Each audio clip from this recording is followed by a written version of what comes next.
KN. Welcome back muli sa ating channel. Kwentong nobela, The Invincible. Tagalog translator, Andy Dors Kabanata 591 hanggang 600. Ika-60 na episode ng Hindi Magagapi.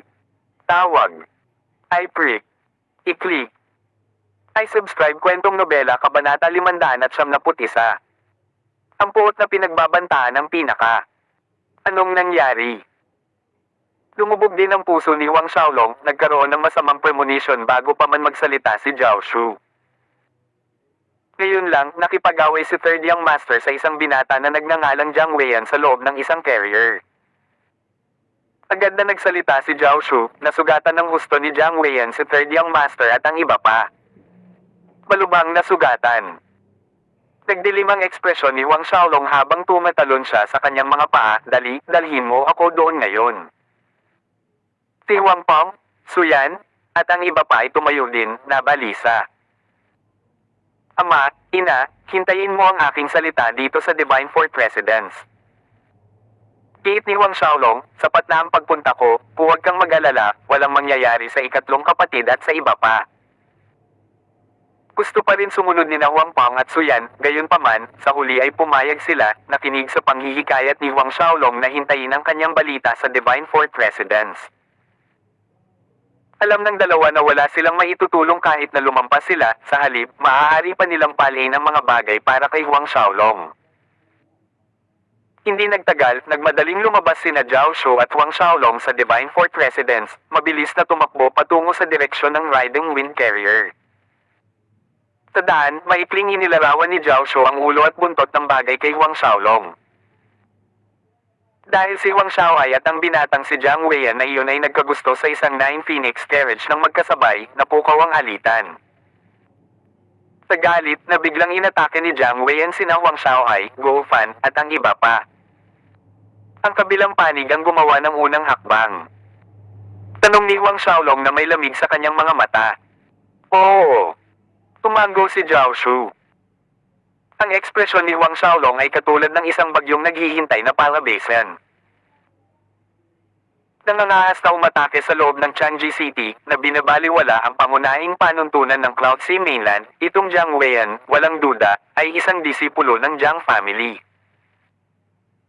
Sa gitna ng 23 hanay ng mga super force ng Black Tortoise Galaxy, ang mga puwersa ng Jiang family ay nasa top 5.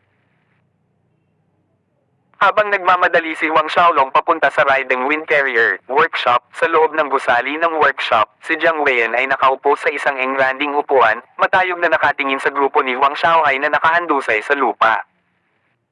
Mga bumpkin na hindi alam ang mga patakaran. Ang tagapangasiwa sa likod ni Jiang Weiyan, si Guyon, ay tumingin sa grupo ni Huang Xiaoai na may masamang tingin, si Yan Tian. Saint Realm.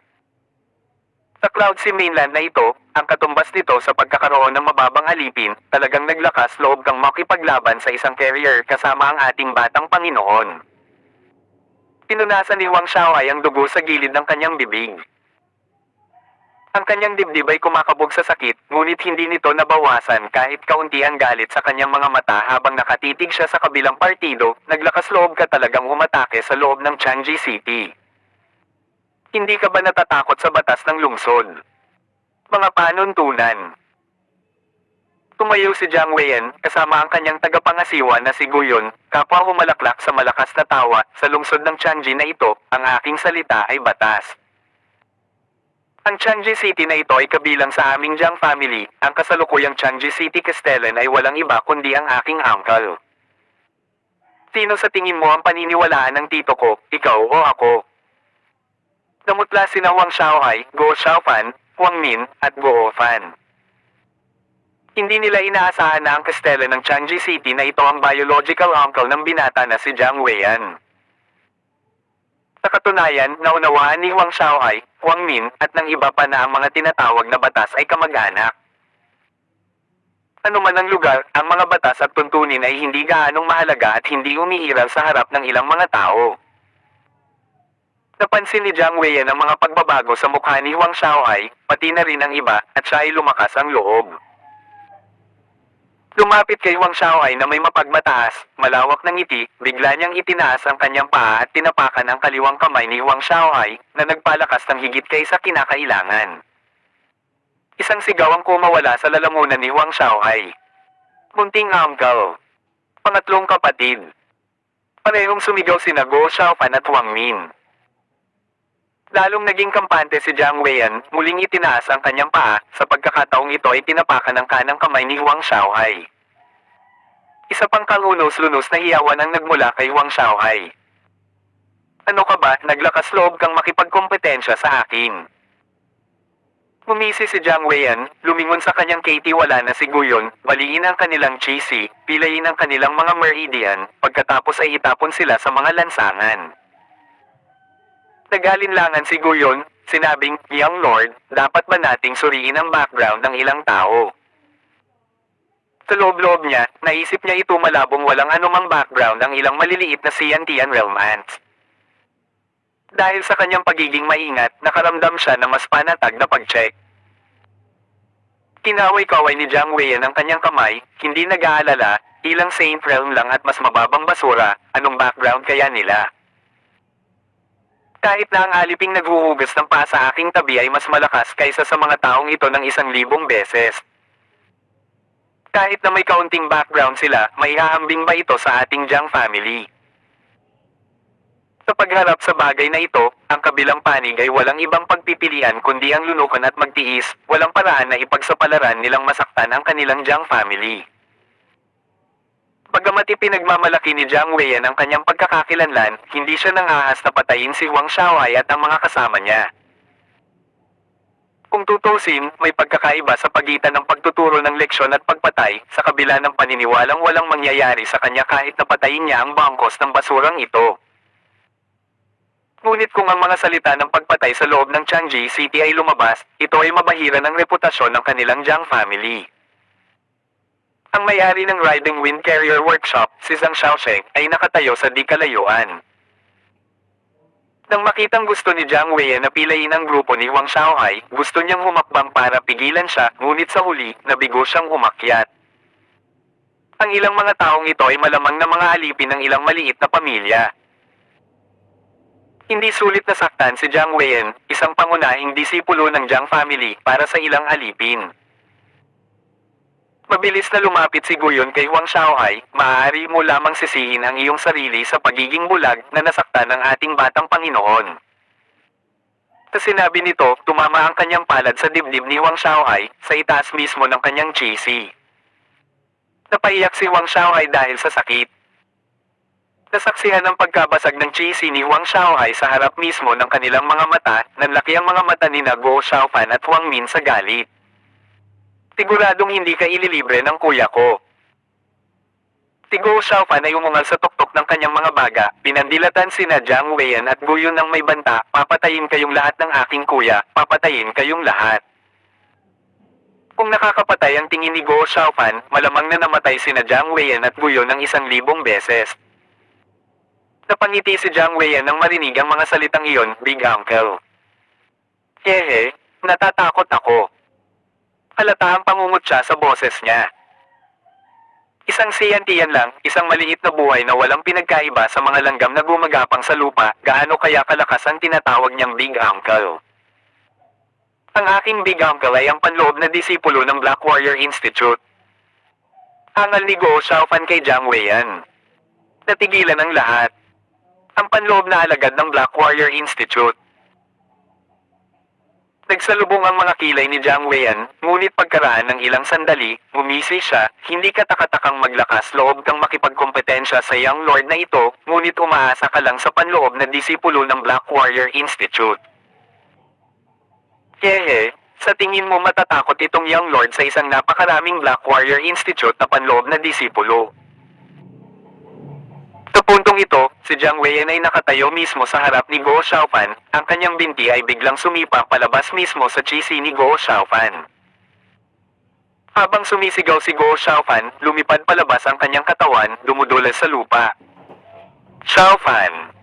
Sumigaw ng matinis si Wang Min. Umisi si Jiang Weiyan, ang batang Panginoong ito ay higit na ayaw na pinagbantaan, naghahanap ng kamatayan na walang ingat na tulala, talagang naglakas loob siyang gumamit ng isang hamak na Black Warrior na panloob na disipulo para takutin ako. Magpatuloy, basagin ang kanilang mga cheesy at pilayin ang kanilang mga meridian.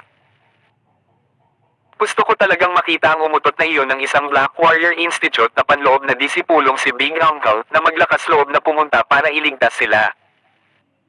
Tiguyo na ilang mga subordinate ay humakbang pasulong. Sa ilang sandali, nakipag-usap sila kay Huang Xiaohai, Guo Xiaofan, at ang iba pa sa cheeses at meridian.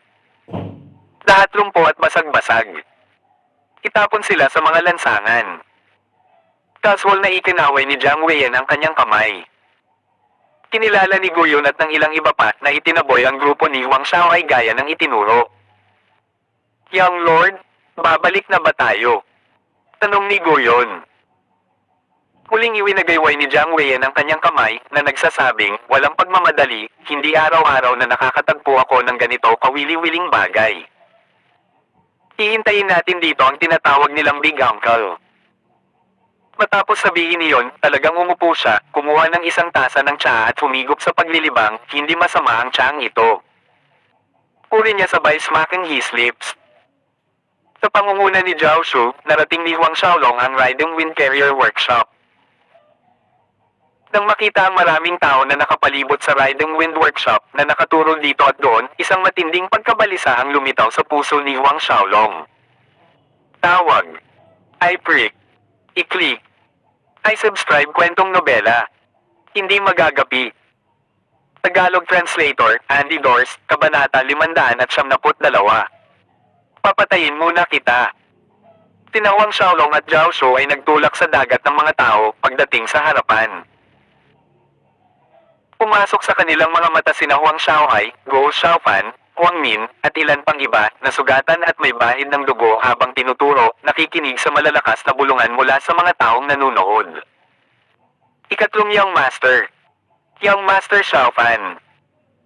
Nagmamadaling umakyat si Zhao Shu, dumating sa tabi nila na nagmamadali habang tinatawag ang kanilang mga pangalan sa dalamhati. Saglit na natigilan si Huang Xiaolong hanggang sa puntong tila nakaugat siya sa mismong lugar. Sa isang segundo, ang napakalaking layunin ng pagpatay ay sumabog na parang isang galit na tsunami sa kanyang puso nang makita ang duguan, walang malay na si Huang Xiaohai, at ang iba pang kasama niya. Nakakuyom ang kanyang mga kamao kaya ang kanyang mga daliri ay bumabaon sa kanyang palad. Hindi kailanman nagkaroon ng pagkakataon na ang hangarin ng pagpatay ni Huang Xiaolong ay ganito kalakas, ito nakakatakot, na pakiramdam niya ay gusto niyang kitilin ang buhay ng isang tao sa ganitong lawak. Hindi ganoon kagalit si Huang Xiaolong kahit na nagmadali siyang bumalik sa martial spirit world mula sa Cloud Sea mainland at nakita ang kanyang mga magulang, pamilya, at mga subordinate na nasugatan ng dalawang master ng Ying family. Masasabi niya sa isang sulyap na ang kanyang kapatid na lalaki, si Huang Xiaohai, kapatid na babae na si Huang Min, ang kanyang pamangkin na si Guo Xiaofan, at ang mga cheesy at mga meridian ng iba ay baldado. Patay. Patay. Patayin.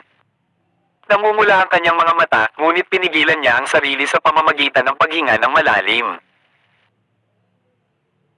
Naglakad siya patungo sa kanyang nakababatang kapatid na si Huang Xiaohai, kapatid na babae na si Huang Min, at ang iba pa, pinapakain ang bawat isa sa kanila ng top divine grade spirit pellet bago tumpak na sinaksak ang ilang akya points sa kanilang mga katawan, na nagpatigil sa paglala ng kanilang kondisyon.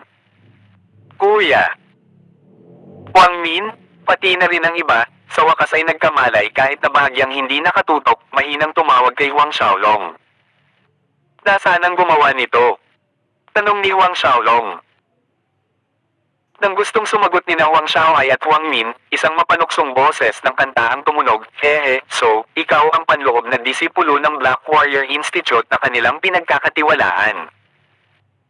Hindi ko inaasahan na maglalakas loob kang magpakita. Tumingin si Huang Xiaolong sa kanyang balikat, pinapanood ang isang grupo ng mga tao na naglalakad palabas mula sa Riding Wind Carrier Workshop. Naglalakad sa harap mismo ng grupo ang isang binata na nakasuot ng magandang damit na brocade. Nanliit ang mga mata sa manipis na mga biyak, dahan-dahang bumangon si Huang Xiaolong, alam nang hindi na nagtanong pa na ito ang salarin, ang disipulo ng Jiang family, si Jiang Weian.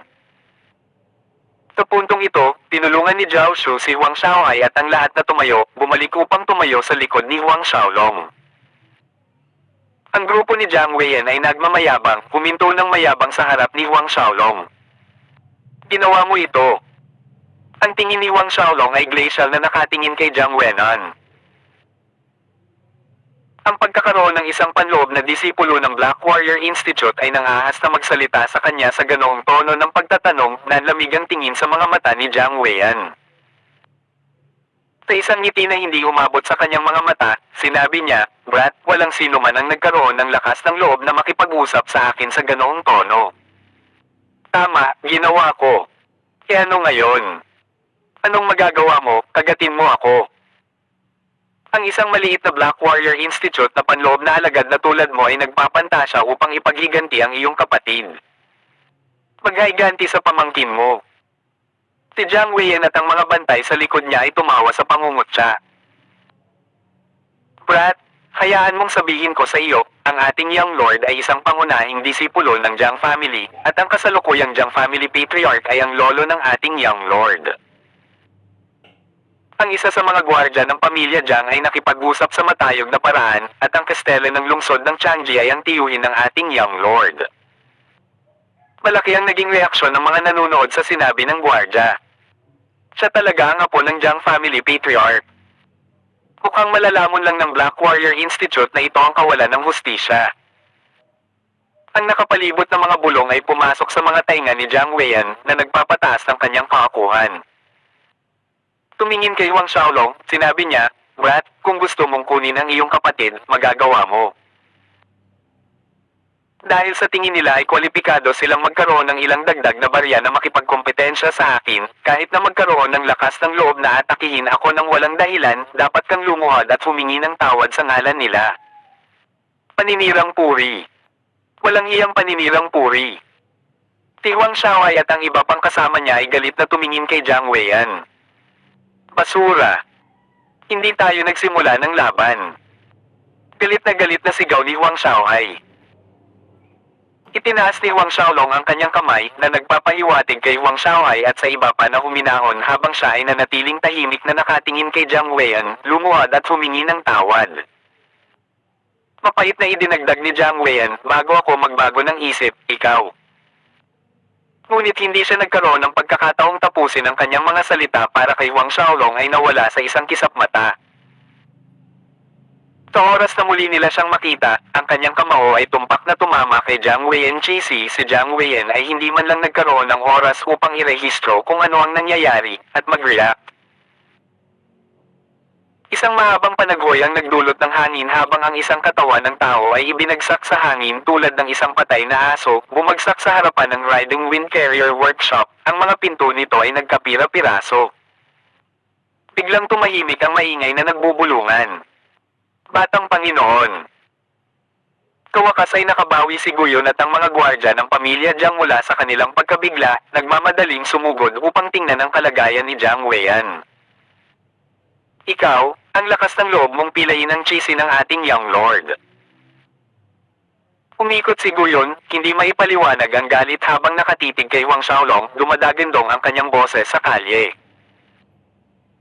Walang sino mang naroon ang umasa na si Huang Xiaolong, isang panloob na disipulo ng Black Warrior Institute ay talagang maglakas loob na salakayin si Jiang Weian.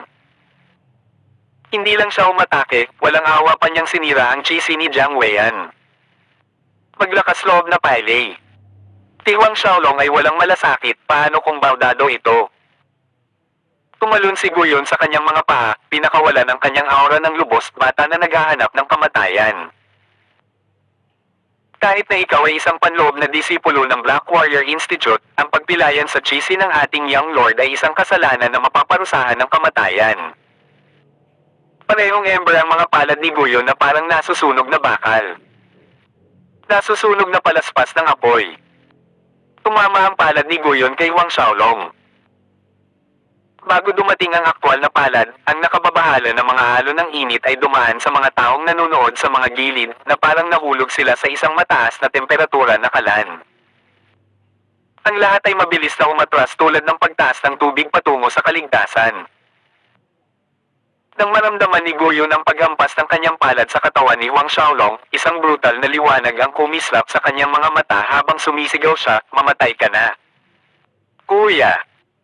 Si Huang Xiaoai at Huang Min ay sumigaw sa pag-aalala. Si Huang Xiaolong ay nanatiling nakatayo, ang kanyang mga paa ay matatag sa lupa. Sa pagtingin sa palad ni Guyon na dumahigit sa kanyang dibdib, isang panunuya ang lumitaw sa mukha ni Huang Xiaolong, mukhang kulang sa init ang iyong burning fire palm. Napatulala ang mga tao na nanonood sa eksenang ito. Ikaw. Si Guyon ay dilat ang mata sa gulat na nakatingin kay Huang Xiaolong. How could this be?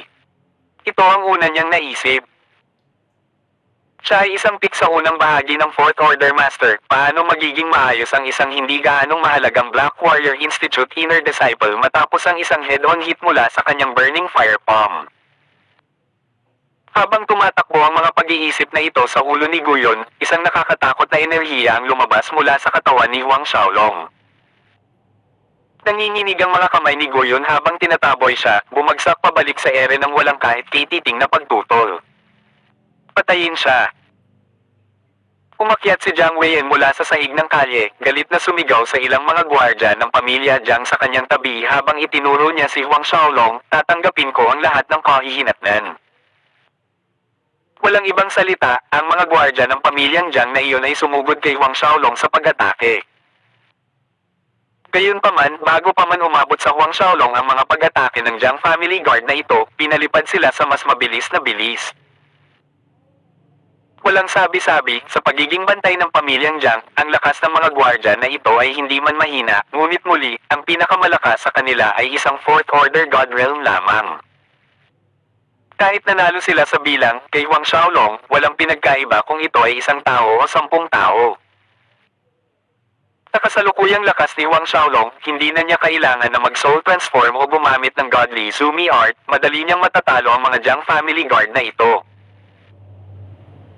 Sa panonood ni Huang Xiaolong na pinatumba ang lahat ng kanyang mga bantay na parang wala, naramdaman ni Jiang Weiyan na parang isang balde ng tubig na yelo ang bumuhos sa kanya mula ulo hanggang paa, pinapatay ang kanyang puot at layuning pumatay. Sa sandaling ito, sa wakas ay naunawaan niya na ang lakas ng panloob na disipulong ito ng Black Warrior Institute na nasa harapan niya ay higit pa sa kanyang tansya. Nang maayos na ang mga gwardya ng pamilya Jiang, unti-unting lumapit si Huang Xiaolong kay Jiang Weiyan. Ikaw, anong gusto mong gawin? Si Jiang Weiyan ay suray-suray na nakakatakot. Dahil ang iyong cheesy ay baldado, ang susunod ay ang mga meridian. Sumagot si Huang Xiaolong nang walang pagbabago sa kanyang ekspresyon. Hindi. Malakas na sigaw ni Jiang Weiyan. Ang mulberry sword ay lumitaw sa kamay ni Huang Xiaolong. Sa isang pitik, pinutol niya ang lahat ng meridian sa katawan ni Jiang Weiyan. Hindi ka patatawarin ng aking Jiang family. Si Jiang Weiyan ay sumigaw ng matinis, ang kanyang boses ay tumatagos, "Hindi ka makakatakas, lahat ng may kaugnayan sa iyo, hindi sila makakatakas. Hinding-hindi magkakaroon ng lugar sa Black Tortoise Galaxy na tatanggap sa iyo, mamamatay ka sa trahedya. Ganoon ba?" Ang ekspresyon ni Huang Xiaolong ay unti-unting naging yelo, ang mulberry sword sa kanyang kamay ay pinutol, malinis na pinutol ang kaliwang braso ni Jiang Weiyan sa balikat. "Kung ganoon, papatayin mo na kita," sinabi ni Huang Xiaolong sa casual na paraan. Tawag. I-prick. I-click. I-subscribe kwentong nobela. Hindi magagapi. Tagalog Translator, Andy Dors, Kabanata 573. Isang buhay para sa isang buhay. Nang marinig niyang sinabi ni Huang Xiaolong na papatayin niya muna siya, ang naguguluhan na pagsigaw ni Jiang Weiyan tungkol sa nalalapit na kahunos-lunos na kamatayan ni Huang Xiaolong ay biglang huminto habang nanlalaki ang kanyang mga mag-aaral sa takot, ang natitirang braso ay kumapit sa kanyang kaliwang balikat. Si Jiang Weiyan ay nanginginig, "Huwag. Itinaas ni Huang Xiaolong ang kanyang mulberry sword, isang mahinang pagtagilid at ang kanang braso ni Jiang Weiyan ay bumagsak sa lupa mula sa kanyang balikat. Tisiguraduhin kung mamamatay ka sa kaunos-lunos, kakilakilabot. Si Huang Xiaolong ay mahinang nagsalita na para bang nagsasalita siya ng isang bagay na walang kabuluhan. Ang mulberry sword sa kanyang kamay ay muling kumikinang habang hiniwa nito ang isa sa mga binti ni Jiang Weiyan. Ang mga taong nanonood ay natulala, nataranta, at sa wakas, nagbitiw sa kanilang mga ulo. Isang inner disciple lang ng Black Warrior Institute ang talagang nangahas na pumatay ng direktang apo ng patriarch ng pamilya Jiang. Nakikita na nila ang kaunos-lunos na wakas na magdurusa ang panloob na disipulong ito ng Black Warrior Institute kapag dumating ang mga master ng Jiang family, walang paraan na masaktan ng institute ang Jiang family para sa isang panloob na disipulo lamang.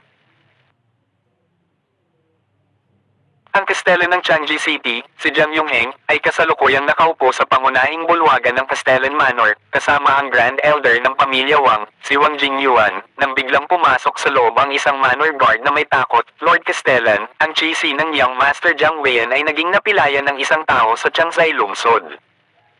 Ano?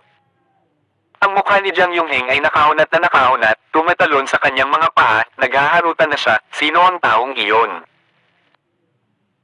Ang Grand Elder ng Wang family na si Wang Jingyuan ay ganoon din kawalang interes sa aksidente. Anong uri ng tao ang napakatapang, nang ahas na pilayin si Jiang Weiyan, ang GC ng pangunahing disipulo ng isang Jiang family. Ito ay isang panloob na disipulo ng Black Warrior Institute. Sumagot ang gwardya sa tensyonado na boses, hindi lang niya napilayan ang GC ni Young Master Jiang Weiyan, pinutol pa niya ang lahat ng meridian ni Young Master Jiang Weiyan. Lumabas ang hangarin ng pagpatay sa katawan ni Jiang Yongheng, ang lakas ng loob ng aso. Ang isang maliit na Black Warrior Institute na panloob na disipulo ay talagang binaliwala ang mahigpit na batas ng Cloud Sea Mainland, binabaliwala ang mga alituntunin ng lungsod ng Changji, nang ahas na pilayin ng GC at mga meridian ng pangunahing disipulo ng aking Jiang family. Ipahamak siya sa impyerno. Sa sinabi nito, gumawa siya ng maikling trabaho na nagdadahilan sa kanyang sarili mula sa Grand Elder ng Wang family na si Wang Jingyuan, lumabas ng pangunahing bulwagan upang pangunahan ang isang grupo ng mga master ng Castellan Manor patungo sa Riding Wind Carrier Workshop sa pinakamabilis na bilis. Ang bagay na ito ay pumukaw sa pagkamahusisa ni Grand Elder Wang Jingyuan, kaya sumunod siya mula sa likuran patungo sa Riding Wind Carrier Workshop. Nagkaroon siya ng malabong pakiramdam na ang bagay ay hindi kasing simple ng tila. Sa harap ng Riding Wind Carrier Workshop, si Huang Xiaolong ay tumingin ng walang anumang emosyon kay Jiang Weiyan, na nawala ng 4 na paa. Isang nakamamatay na kislap ang kumislap sa kanyang mga mata habang ang mulberry sword sa kanyang kamay ay naghahanda sa paghugoy pababa. Tumigil ka. Sa puntong ito, isang galit na dagandong ang kumulog mula sa abot tanaw na umaalingaw-ngaw ng malakas sa hangin. Gayunpaman, ang pagkilos ng mulberry sword ni Huang Xiaolong ay hindi nagalinlangan, na nagpadala ng isang string ng mga perlas ng dugo sa hangin. Lumipad ang ulo ni Jiang Weiyan sa isang arko bago bumagsak sa kalye. Ang mga taong nakatayo doon ay tumalon pabalik na nagsisisigaw sa pag-iwas. Si Jiang Yongheng ay bumaba sa kalye pagkaraan ng ilang sandali, nakatitig sa ulo ng kanyang pamangkin na gumugulong sa lupa. Pagkatapos ay tumalikod siya, ang kanyang dugong mga mata ay nakatitig ng masama kay Huang Xiaolong, na iniluwa ang bawat pantig sa pamamagitan ng pagnangalit ng mga ngipin. Ngayon, walang makakapagligtas sa iyo, kahit sino, walang sino man. Paus at pilit ang mga huling salita niya na tila natunaw ang huling piraso ng kanyang katinoan. Hindi niya akalain na pagkatapos ng personal na pag-utos sa isa na huminto, ang bastard na Black Warrior Institute na panloob na disipulong ito ay naglakas loob pa ring haiuboy ang kanyang espada, pinatay ang kanyang pamangkin. Jiang Weiyan, gaano karaming mga mapagkukunan ang ginugol ng pamilya upang alagaan ang pangunahing disipulong ito? Talagang pinatay siya sa loob ng mga pader ng Changji City, ang kanyang teritoryo, sa sikat ng araw. Ito ay kahihiyan. Ang pinakamalaking kahihiyan ng kanyang buhay. Sa oras na ito, dumating na sa wakas si Grand Elder Wang Jingyuan at ang iba pang mga gwardya ng Castellan Manor. Lahat sila ay napabuntong hininga nang makita ang ulo ni Jiang Weiyan na nakahandusay sa kalye. Patay. Dahan-dahang lumapit si Jiang Yongheng kay Huang Xiaolong, ang momentum na lumalabas mula sa kanyang katawan ay lalong lumakas. Bilang kastela ng lungsod ng Changji, isa sa mga Grand Elder ng Jiang family, si Jiang Yongheng ay walang alinlangan na hindi mahina, isang 10th Order God Realm. Bagamat siya ay isang maagang 10th Order God Realm lamang, mas malakas siya kaysa sa anumang average na mid-10th Order God Realm. Ang mga tao ay muling umatras sa takot. Mamatay. Tinuntok ng kamao ni Jiang Yongheng si Huang Xiaolong na may matinding hangarin na pumatay. Saan man dumaan ang kanyang kamao, puwang-ang-puwang at nabasag na pulgada bawat pulgada. Habang pinagmamasdan ng puwersa ng kanyang kamao na malapit ng tumama kay Huang Xiaolong, na ginawa siyang dagat ng ambon ng dugo, siya at ang mga nasa likuran niya, biglang, mula sa malayo, isang matalim na liwanag ng espada ang tumagos sa hangin. Ang buong grupo ng mga masters ng Changji City ay tila nakarinig ng mahinang dagandong ng isang dragon na kasama ng matalas na liwanag ng espada. Ang piercing sword light ay nabasag ang puwersa ng kamao ni Jiang Yongheng sa pinakamalupit na paraan, ganap na naputol ang koneksyon nito mula sa espasyong kinatatayuan ni Huang Xiaolong. Malinaw, si Huang Xiaolong ay nakatayo mismo sa harapan, ngunit ang kanyang pag-atake ay hindi man lang magalaw ang mga gilid ng damit ni Huang Xiaolong, samantalang si Jiang Yongheng mismo ay sumuray-suray pa atras ng ilang hakbang. Namutla ang mga tao sa lansangan. Nakakatakot na espada chi. Talagang itinulak nito pabalik ang isang maagang 10th Order God Realm Jiang Yongheng. WHO. Kamulong ka dito para sa akin. Tigaw ni Jiang Yongheng. Talagang may isang tao na nangaas na hadlangan siyang patayin ang panloob na disipulo ng Black Warrior Institute na ito. Roll out dito. Si Castellan Jiang ay kahanga-hanga, binibigkas ang mga salita na may napakalaking tono. Isang mahinang boses ang tumunog, at sa sumunod na sandali, isang maliwanag na kinang ang kumikislap sa hangin ng may lumitaw na figure sa harap ng lahat. Ang galit ni Jiang Yongheng ay naging gulat nang makita niya ang mukha ng tao, isang malalim na pagkunot ang kanyang noo, Liu Yun. Nagulat din si Grand Elder Wang Jingyuan, ang bagong dating ay ang panganay na disipulo ng Black Warrior Institute Principal, si Liu Yun. Si Jiang Yongheng ay tumingin ng diretso kay Liu Yun, nagsasalita sa hindi gaanong nakaka-welcome na tono. Liu Yun, itong Black Warrior Institute na panloob mong disipulo ay pumatay ng isang pangunahing disipulo ng aking Jiang family, isang kasalanan na karapat-dapat sa 10,000 kamatayan. Ipinapayo ko sa iyo na huwag makialam sa bagay na ito. Mayroon lamang kamatayan para sa panloob na disipulong ito ngayon. Umisi si Liu Yun, kakasala na karapat-dapat sa 10,000 kamatayan. Paano kung ipilit kong makialam? Nang hindi naghihintay ng sagot, tumingin si Liu Yun kay Huang Xiaolong, Junior Apprentice Brother, okay ka lang ba? Panganay na apprentice kuya, ayos lang ako. Sagot ni Huang Xiaolong na may mahinang ngiti. Kanina, nang banggitin ni Zhao Xu na ang kastela ng lungsod ng Changji ay tiyuhin ni Jiang Weiyan, hinulaan na ni Huang Xiaolong na lilito ang Jiang Yongheng na ito, kaya't dinurog niya ang anting-anting ng Jade, ipinalam sa kanyang panganay na apprentice kapatid na si Liu Yun ang tungkol sa sitwasyon. Junior apprentice kuya. Si Jiang Yongheng, pati na rin ang mga tao sa paligid ay namangha.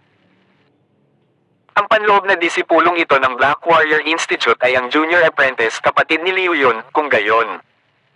Siya. Ang pang-apat na personal na disipulo ni Institute Principal Funyat si Huang Xiaolong. Nang muling tumingin si Jiang Yongheng kay Huang Xiaolong, iba ang tingin nito. Hindi niya inasahan na ang panloob na disipulong ito ng Black Warrior Institute na madali niyang kalabasa ay magiging personal na disipulo ng Institute Principal. Kumikislap ang kanyang mga mata.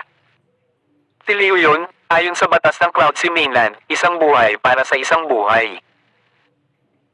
Kahit na siya ang iyong junior apprentice kapatid at ang personal na disipulo ng Black Warrior Institute Principal, kailangan pa rin niyang mamatay ng pareho. Malamig na sumingot si Jiang Yongheng, huwag mong sabihin sa akin na kaya niyang patayin ang mga pangunahing disipulo ng aking Jiang family sa Cloud Sea Mainland na umaasa sa kanyang katayuan bilang ang personal na disipulo ng Institute Principal. Siya ang unang umatake. Huang Xiao ay humakbang pasulong, itinuro ang bangkay ni Jiang Weian, siya ang umaasa sa katayuan at unang inatake kami, napilayan ang aming mga chisis, gumanti lang ang kuya ko dahil dito. Tinapik ni Liu Yun ang balikat ni Huang Xiaolong, ngumisi, junior apprentice brother, nakapatay ka ng mabuti. Natigilan si Jiang Yongheng hanggang sa samuka ng dugo, ngunit isang malamig na liwanag ang kumikislap pa rin sa kanyang mga mata, wala akong pakialam sa dahilan, ang katotohanan ay pinatay ni Huang Xiaolong ang pangunahing disipulo ng aking pamilyang Jiang. Ngayon, kailangan niyang pagbayaran ito ng kanyang buhay. Sa susunod na sandali, ang kanyang figure ay dumating sa likod ni Huang Xiaolong, hawak ang isang pulang dugong malaking kutsilyo sa kanyang kamay, pinutol si Huang Xiaolong. Ngunit, isa pang sword light ang mas mabilis kaysa kay Jiang Yongheng. Isang matalim na liwanag ang kumislap sa harap ng mga mata ni Jiang Yongheng, pagkatapos ay isang matinding sakit ang naglakbay mula sa kanyang kamay na may hawak na kutsilyo, dahilan upang siya ay tumalon pabalik sa pag-atres. Pagtingin sa ibaba, ang kanyang kamay ay isang tuhod na lamang, lahat ng 5 daliri ay naputol. Jiang Yongheng, subukan at gumawa ng isa pang hakbang kung maglakas loob ka. Umisi si Liu Yun, ngunit hayaan mo akong balhan ka ng maaga, sa susunod, hindi na ito kasing simple ng pagkawala ng 5 daliri. Tawag. I-prick. I-click. I-subscribe kwentong nobela. Hindi magagapi. Tagalog Translator, Andy Dors, Kabanata 574. Magalok sa iyo ng isang tasa ng tsaa. Ikaw. Si Jiang Yongheng na puno ng galit na mukha ay namumula habang nakatingin kay Liu Yun. Ang pagpapakita ng lakas ni Liu Yun ay lumampas sa kanyang tansya. Ang tanong, pipilitin ba niyang kumilos? Gayunpaman, si Liu Yun ay talagang hindi isang taong nagsasalita ng walang laman na mga salita. Ang susunod na hakbang na ginawa niya ay malamang naputulin ang kanyang mga kamay, o papatayin pa nga siya. Ang iba ay hindi nangahas, ngunit ginawa ni Liu Yun. Junior apprentice kuya, tere na. Hindi na nagabala kay Jiang Yongheng, sinabi ni Liu Yun kay Huang Xiaolong. Tumango si Huang Xiaolong. Habang pinapanood sina Liu Yun at Huang Xiaolong na dinadala ang lahat at umalis, hinawakan ni Jiang Yongheng ang kutsilyo sa kanyang kamay, naukit sa kanyang mukha ang hindi pagpayag, ngunit sa huli, hindi siya kumilos. Liu Yun, Huang Xiaolong. Dinudurog ni Jiang Yongheng ang bawat salita, lumabas ka na. Sa oras na ito, si Grand Elder Wang Jingyuan ay dumating sa tabi ni Jiang Yongheng, nagsasalita sa mahinang boses, Brother Yongheng, itong si Huang Xiaolong ay palaging walang kabuluhan na kumikilos na para bang higit siya sa iba dahil sa katotohanan na siya ang personal na disipulo ng Black Warrior Institute Principal. Sa pagkakataong ito, nangahas pa siyang pumatay ng isang pangunahing disipulo ng iyong Jiang family. Ito ay isang malinaw na insulto na nagpapakita na hindi niya inilalagay ang iyong Jiang family sa kanyang mga mata. Naging malamig ang tingin sa mga mata ni Jiang Yongheng, hindi dito magtatapos ang bagay na ito. Bagamat alam niyang walang mabuting kalooban si Wang Jingyuan, sadyang pinapaypayan ang apoy sa pagitan ng Jiang family at ng Black Warrior Institute, kung saan napatay si Jiang Weian sa loob ng mga pader ng Changji City, ang Jiang nawalan na ng mukha ang pamilya. Sa makatuwid, sa isang paraan o sa iba pa, ang bagay na ito ay hindi maaaring tanggayan ng ganoon lang. Makalipas ang ilang sandali, nakarating sina Liu Yun, Huang Xiaolong, at ang iba pa sa Divine Fort Residence. Junior apprentice brother, hindi hahayaan ng Jiang family na madulas ang bagay na ito ng ganoon kadali. Idinagdag ni Liu Yun, mayroon akong lugar sa Black Warrior City, bakit hindi mo ilipat ang iyong pamilya doon pansamantala? Si Huang Xiaolong ay same time na sumang-ayon, sige. Pagkatapos ng bagay na ito, hindi naligtas ang pagpapatuloy ng paninirahan sa Changji City. Nang makapagpas siya, ipinaalam ni Huang Xiaolong ang kanyang mga magulang at ang lahat na sinasabi sa kanila na mag-empake ng ilaw. Dahil doon, umalis sila sa Changji City, kasunod ni Liu Yun. Ngunit, pagdating sa Black Warrior City, hindi pinatira ni Huang Xiaolong ang kanyang pamilya sa tirahan ni Liu Yun. Sa halip, kumuha siya ng pera at ginulo ang kanyang panganay na apprentice kapatid para tulungan siyang makabili ng katabing tirahan. Tanging ang mga elite na disipulo ng Black Warrior Institute at higit pa ang maaaring bumili ng tirahan sa Black Warrior City, at kahit na hindi makabili si Huang Xiaolong, ang kanyang eldest apprentice brother na si Liu Yun ay maaaring bumili para sa kanya. Ang pagkakaroon ng pera ay nakatulong sa pagdaloy ng lahat ng mas maayos. Matapos itapon ng higit sa 10 bilyon bago matapos ang araw, ilang mga tirahan sa tabi ng bawat isa ang nagbago ng mga may-ari. Ang unang ginawa ni Huang Xiaolong ay ang pagbukas ng mga tao ng mga pasukan na nagdudugtong sa ilang mga tirahan. Sa kabuuan, mas malaki pa ang lupain nito kaysa sa Divine Fort Residence sa Changji City.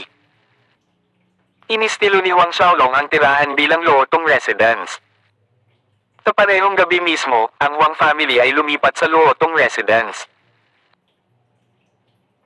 Habang ang pamilya Huang ay abala sa paglipat sa isang bagong tirahan, ang balita tungkol kay Jiang Weiyan na pinatay ni Huang Xiaolong sa lungsod ng Changji ay kumalat ng mas mabilis kaysa sa napakalaking apoy na naging dahilan upang kumulo ang buong Cloud Sea mainland.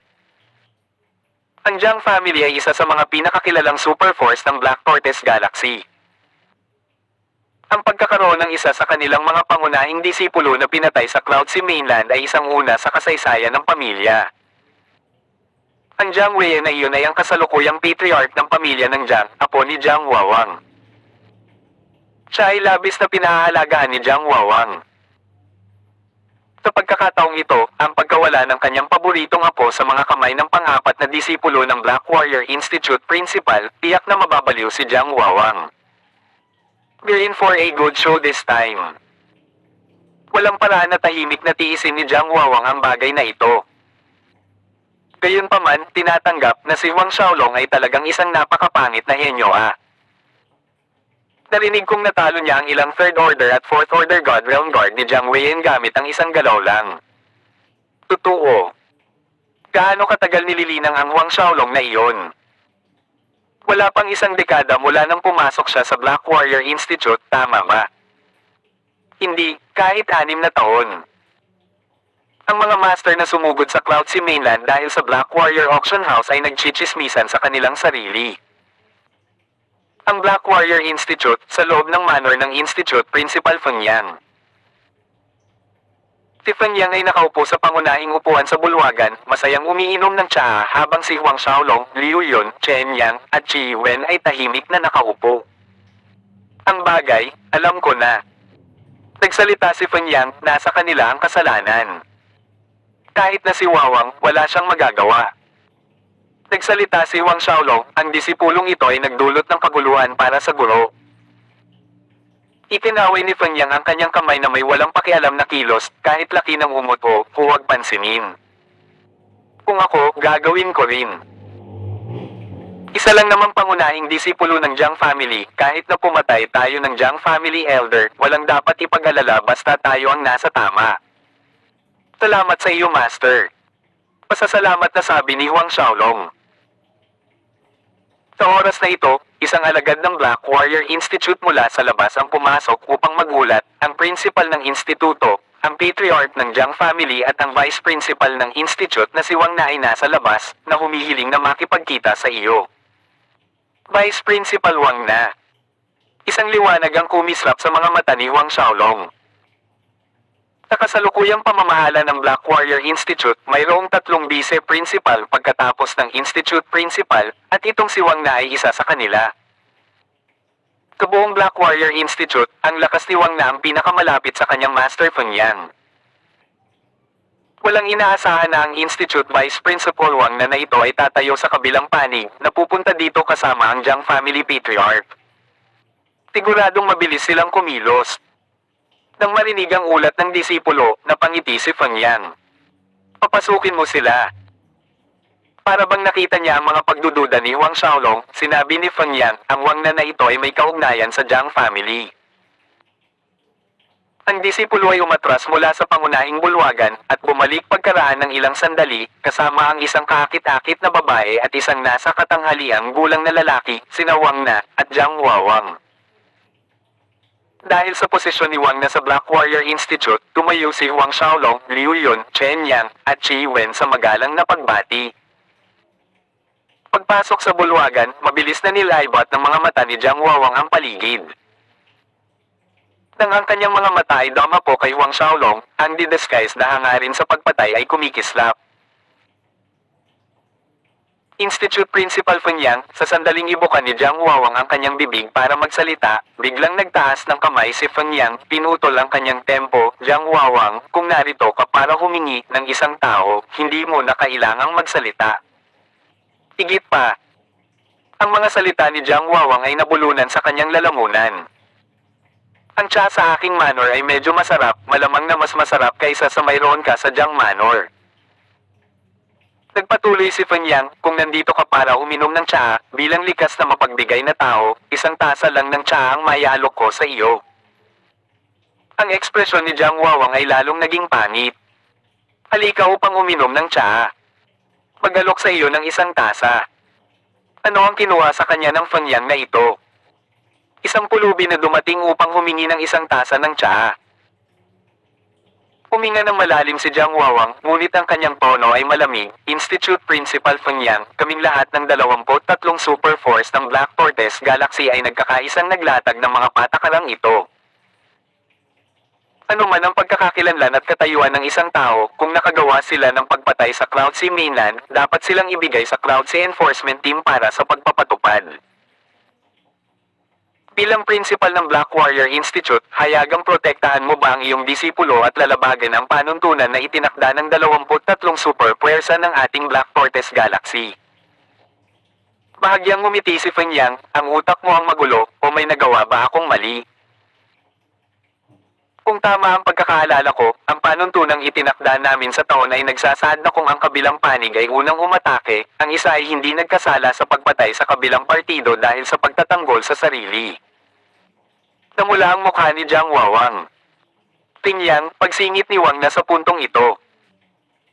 Bagaman ikaw ang aming Black Warrior Institute's principal, hindi mo pa rin maaaring salungatin ang mga patakaran hanggat gusto mo.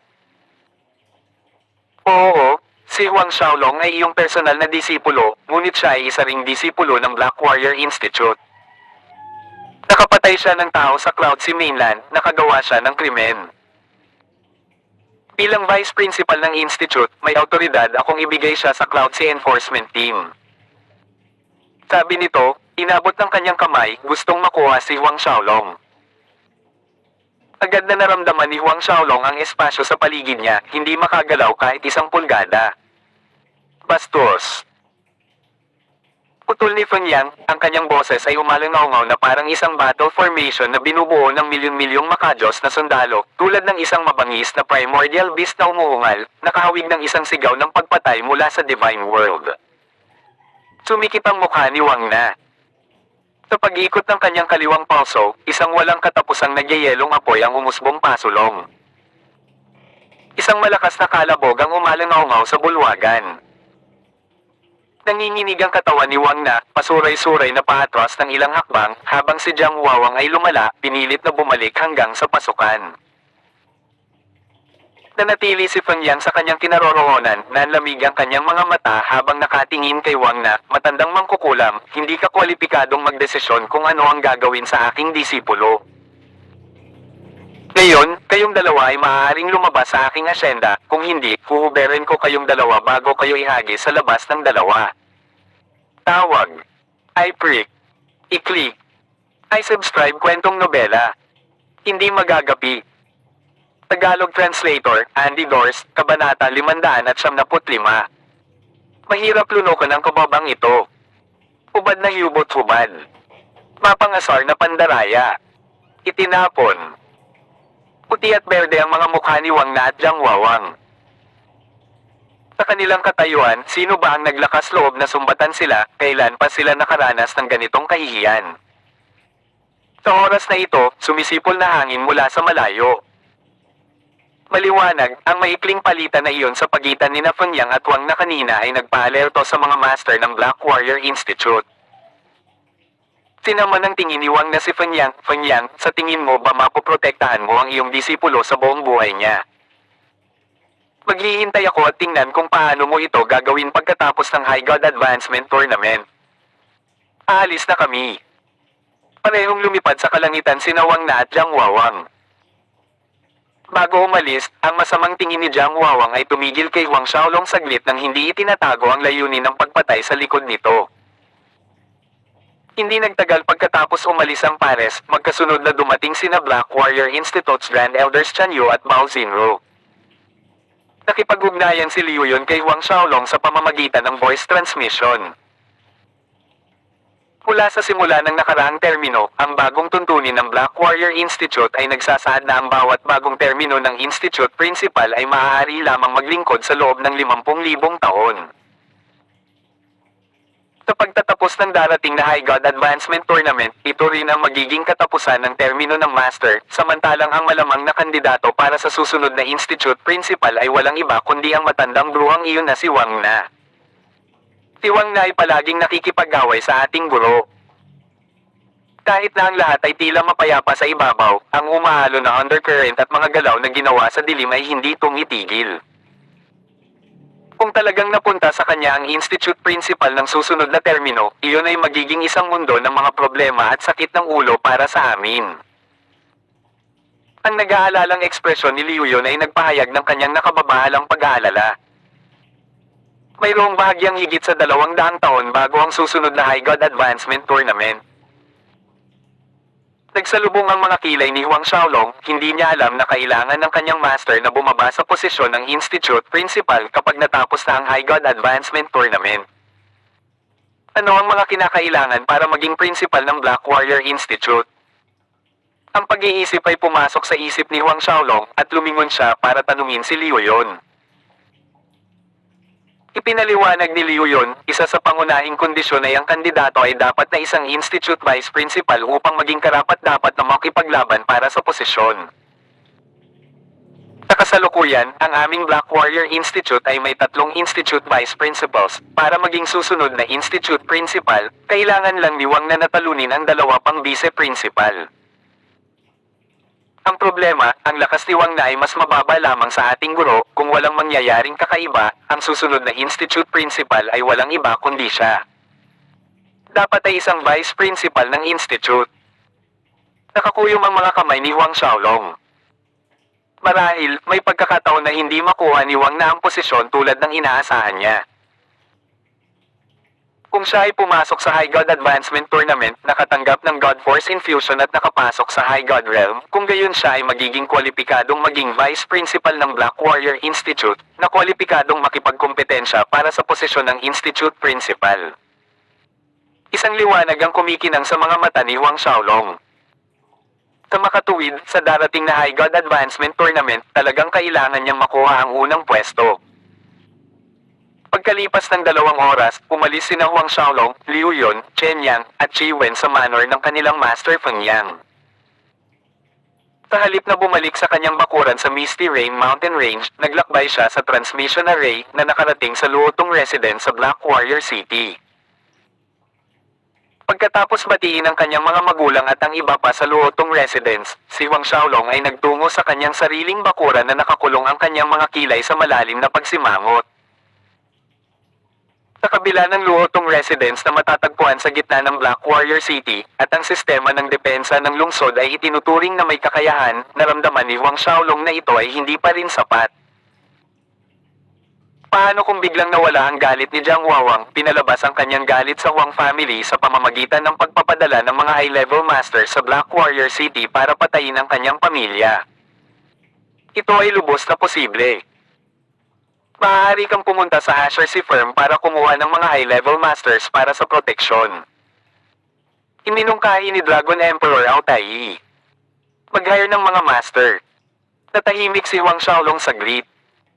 Inulit ni Dragon Emperor Ao Tai, tama iyan. Sa isang malaking firm tulad ng Asher Sea Firm, hanggat kaya mong bayaran ang presyo, maaari kang kumuha ng mga high-level na master ng God Realm. Siyempre, hindi ka makakakuha ng malakas na pick sa huli 10th Order God Realm tulad ng iyong eldest apprentice brother, ngunit ang average na 10th Order God Realm ay dapat na medyo madali.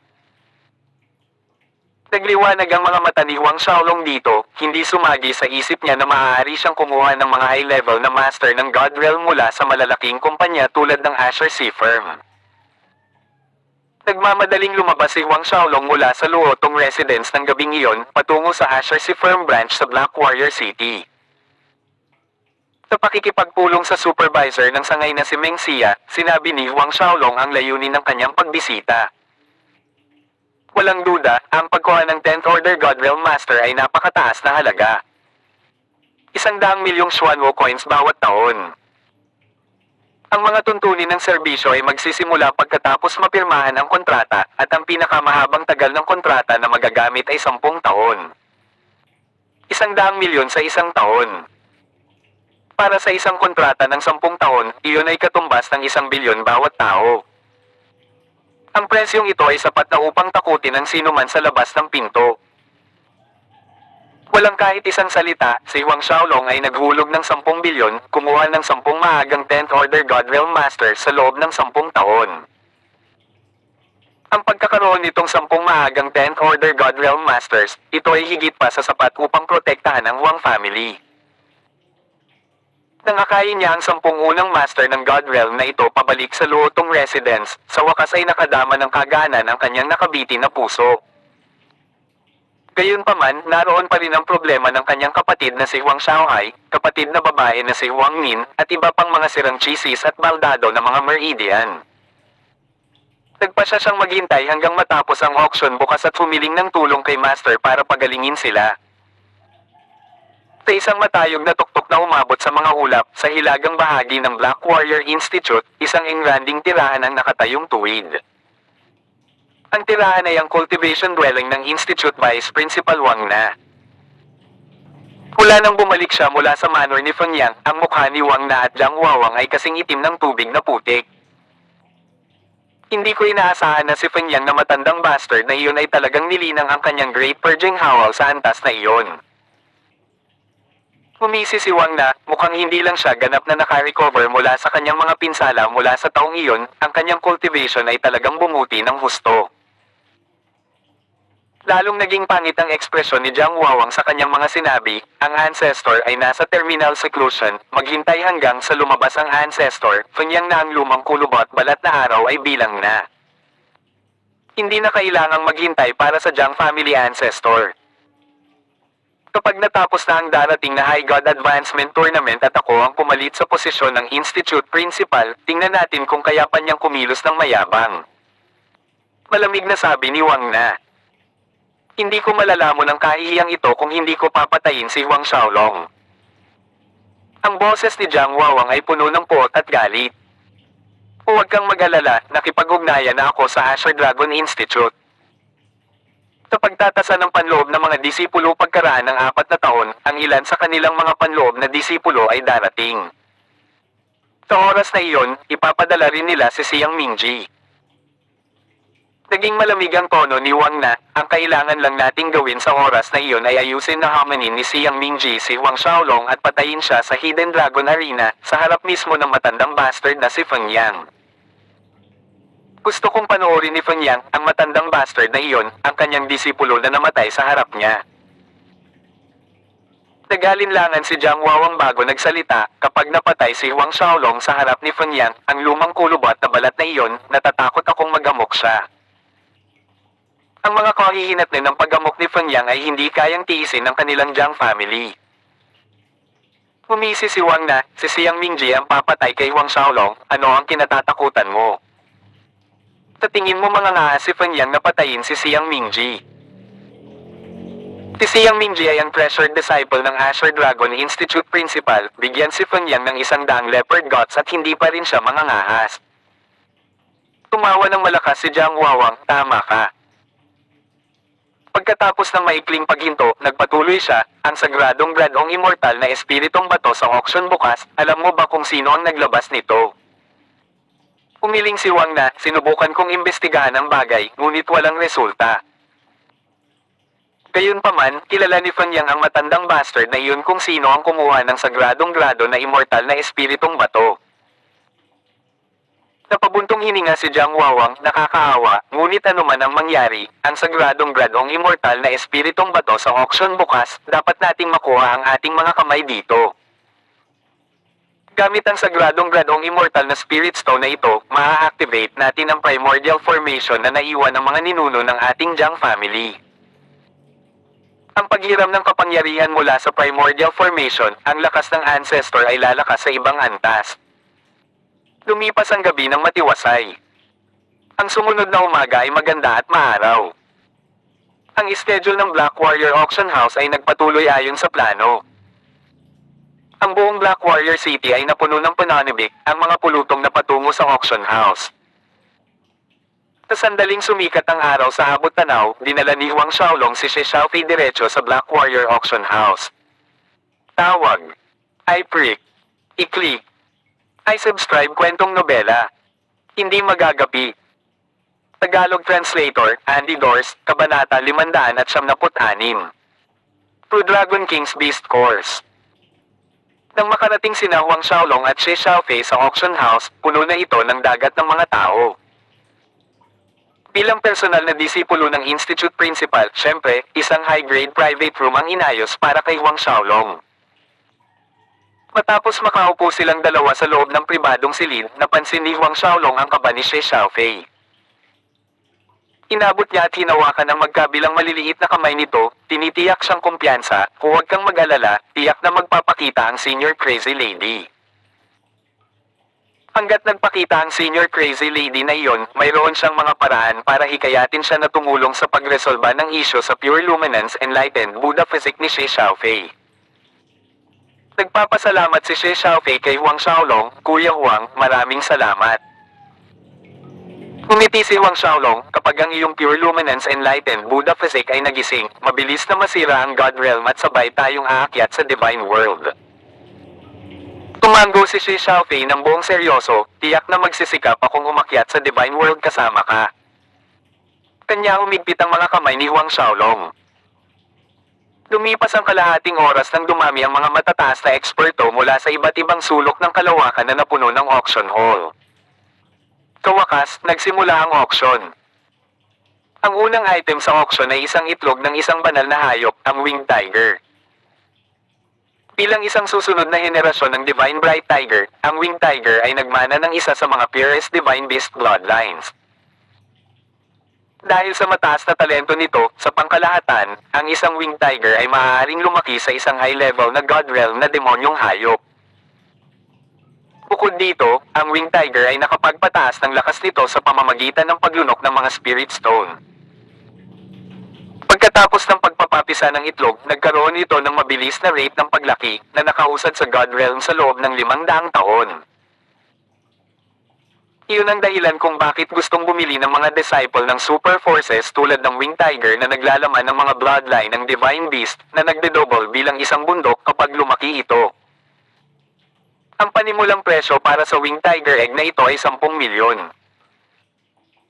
Sa loob ng ilang segundo, ang hiyawan ng mga presyo ay napuno ng bulwagan na parang walang katapusang paghampas ng mga alon. Ang 10 milyon, sa totoo lang, ay wala kay Huang Xiaolong, gayunpaman, wala siyang interes sa Winged Tiger egg na ito, kaya hindi siya sumali sa bid para dito. Ang pagdalo sa auction sa pagkakataong ito, ang pangunahing layunin ni Huang Xiaolong at Shi Xiaofei ay hintayin ang pagsipot ng Senior Crazy Lady. Habang ang mga gamit ay sunod-sunod na lumilipat sa yugto ng auction, walang tigil na maririnig ang mga hingal sa pagkabigla, mga bulalas ng sorpresa, mabibigat na buntong hininga at panaghoy. Sa ikatlong oras nito, ang auction house ay pumasok sa isang puting mainit na kapaligiran. Ang bawat bagay ay mga kayamanan na nagkakahalaga ng higit sa 100 milyon. Unti-unting nag-alala si Shi Xiaofei. Hindi na kailangang mag-alala. Umalma si Huang Xiaolong, ang bidding para sa sagradong grado na immortal na espiritong bato ay hindi pa nagsisimula. Sa sandaling lumitaw ang Senior Crazy Lady, magpapadala ang aking guro ng mga tao upang ipaalam sa atin. Bilang anchor item ng auction, iiwan ito hanggang sa dulo ng auction. Tumango si Shi Xiaofei, matyaga lang siyang maghintay. Ang isa pang dosenang item ay dumaan sa yugto ng auction, at pagkatapos na maibid ang isang banal na sandata, nagsimulang ipakilala ng auctioneer ang susunod na item, darating ang 2 Beast Core. Ito ang 2 Beast Core ng maalamat na True Dragon King. Sa sandaling natapos ang pagpapakilala ng auctioneer, ang buong bulwagan ay napuno ng nasasabik na enerhiya. Ito talaga ang mga beast core ng True Dragon King. Ang True Dragon King ay isang kakilakilabot na master na nirerango sa ikatlo sa God ranking list noong nakaraan. Ang tunay na katawan ng True Dragon King ay isang variant ng Asher Dragon, kaya mayroong dalawang beast core sa loob ng kanyang katawan. Ang isa ay elemento ng tubig, at ang isa ay isang elemento ng yelo na beast core. Kung ang mga beast core ng True Dragon King na ito ay gagamitin sa alchemy para pinuin ang sagradong grado na walang kamatayang banal na mga pellet, tiyak na ito ang magiging pinakamahusay na pinakamataas na sagradong gradong banal na pellet. Lumiwanag ang mga mata ni Huang Xiaolong, nakaupo sa loob ng pribadong silid. Beast core ng ikatlong rango na True Dragon King. Ang bawat pangalan sa God ranking list ay isang High God Realm Master. Ang pinakamahalaga sa lahat, ang pinakakailangan niya ngayon ay ang mga beast core ng High God Realm Divine Dragons. Sok. Ang mga beast core ng True Dragon King na ito ay talagang magandang bagay. Pinuri ni Dragon Emperor Altai, ang dalawang beast core ng True Dragon King na ito ay maihahambing sa 10 ng High God Beast Core sa loob ng Hailstone Treasure Vault. Little Huang Brat, talagang dapat mong makuha ang dalawang beast core na ito. Tumango si Huang Xiaolong, determinado. Kahit na walang paalala ni Dragon Emperor Altai, gagawin niya rin iyon. Tulad ni Huang Xiaolong, maraming tao ang gustong makuha ang mga beast core ng True Dragon King na ito. Si Huang Xiaolong ay nasa pribadong silid bilang 16, at sa loob ng pribadong silid na 8 hindi kalayuan mula kay Huang Xiaolong ay nakaupo ang isang kahangahangang binata na may pambihirang tindig, nakasuot ng balabal na may emblem ng Berdeng Dragon na natahi sa kanyang dibdib. Sa likod ng binata, nakatayo ang dalawang matandang lalaki. Ang dalawang matandang ito ay tahimik na nakatayo na parang pinaghalo nila ang kanilang mga sarili sa langit at lupa mismo, hindi nagpapanggap ngunit nagtataglay ng hindi maharap na lakas. Nakakolekta na kami ng higit sa 100 uri ng elixir na higit sa 10,000 taon, kulang na lang sa beast core ng True Dragon King na ito. Sa sandaling matagumpay nating makuha ang mga ito, maaari na nating simulan ang pagpino sa Twin Dragon Flying to Heaven Sacred Pellet. Kapag naubos na ito ni Young Lord, sa loob ng 4 na taon, ang lakas ng Young Lord ay lalampas sa ibang level. Magalang na sabi ng isa sa matanda. Tumango ang binata. Young Lord? Vice Principal Wang na ay nagpaabot ng kanyang imbitasyon, umaasa na si Young Lord ay handang bisitahin ang kanyang manor pagkatapos ng auction. Sabi ng ibang matatanda. Ang binata ay sumagot na may kaunting interes, alam ko, isang maliit na Black Warrior Institute na panloob na disipulo, kailangan ko bang personal na kumilos? Pagdating ng oras, hayaan na lang si Subuazen o si Bakanghay na gawin ito, sapat na sila. Hindi dapat maliitin ng Young Lord itong si Huang Xiaolong. Ayon sa chismis, ang talento ng batang ito ay napakataas, kayang talunin ng isang 4th Order God Realm Master na hindi gaanong nilinang sa loob ng wala pang 100 taon. Ang unang matandang lalaki ay tame time na sinabi. Ang sulok ng labi ng binata ay kumerba sa isang mapanuksong pagngisi, isang 4th Order God Realm lang, paano kung mataas ang kanyang talento? Sa ngayon isa pa lang siyang 2nd Order God Realm, tama ba? Kahit na nagtagumpay siya sa 3rd Order God Realm makalipas ang 4 na taon, maaari mo nalang piliin ang alinman, si Subuazen o si Bakanghay, madali pa rin nilang mapipinsala siya. Ang binatang ito ay personal na disipulo ng Asher Dragon Institute Principal, ang pinuno ng mga panloob na disipulo ng Asher Dragon Institute, si Siang Mingji. Ngayon, sisimulan natin ang pagbid para sa mga Beast Core ng True Dragon King. Ang parehong mga Beast Core ay isusubasta ng magkasama, simula sa 1 bilyon. Ang bawat pagtaas ay hindi maaaring mas mababa sa 10 milyon. Sa oras na ito, muling umalangaw ang boses ng auctioneer sa bulwagan. 1 bilyon. Ang mga bisitang nakaupo sa bulwagan ay sumipsip ng malamig na hininga ng hangin. Ang 1 bilyon ay isang mahirap na halaga kahit para sa mga Grand Elder ng ilang super forces. Sa 1 bilyon, maaari nang bumili ng komportableng tirahan sa Cloudsea Mainland. Ang figure na ito ay agad na nagbawas sa pagnanais ng maraming super forces, Grand Elders at Patriarchs mula sa pagbid. Bagamat magandang bagay ang mga beast core ng True Dragon King na ito, magagamit lang ang mga ito sa alchemy na ginagawang mga pellets. Maliban dito, walang gaanong gamit.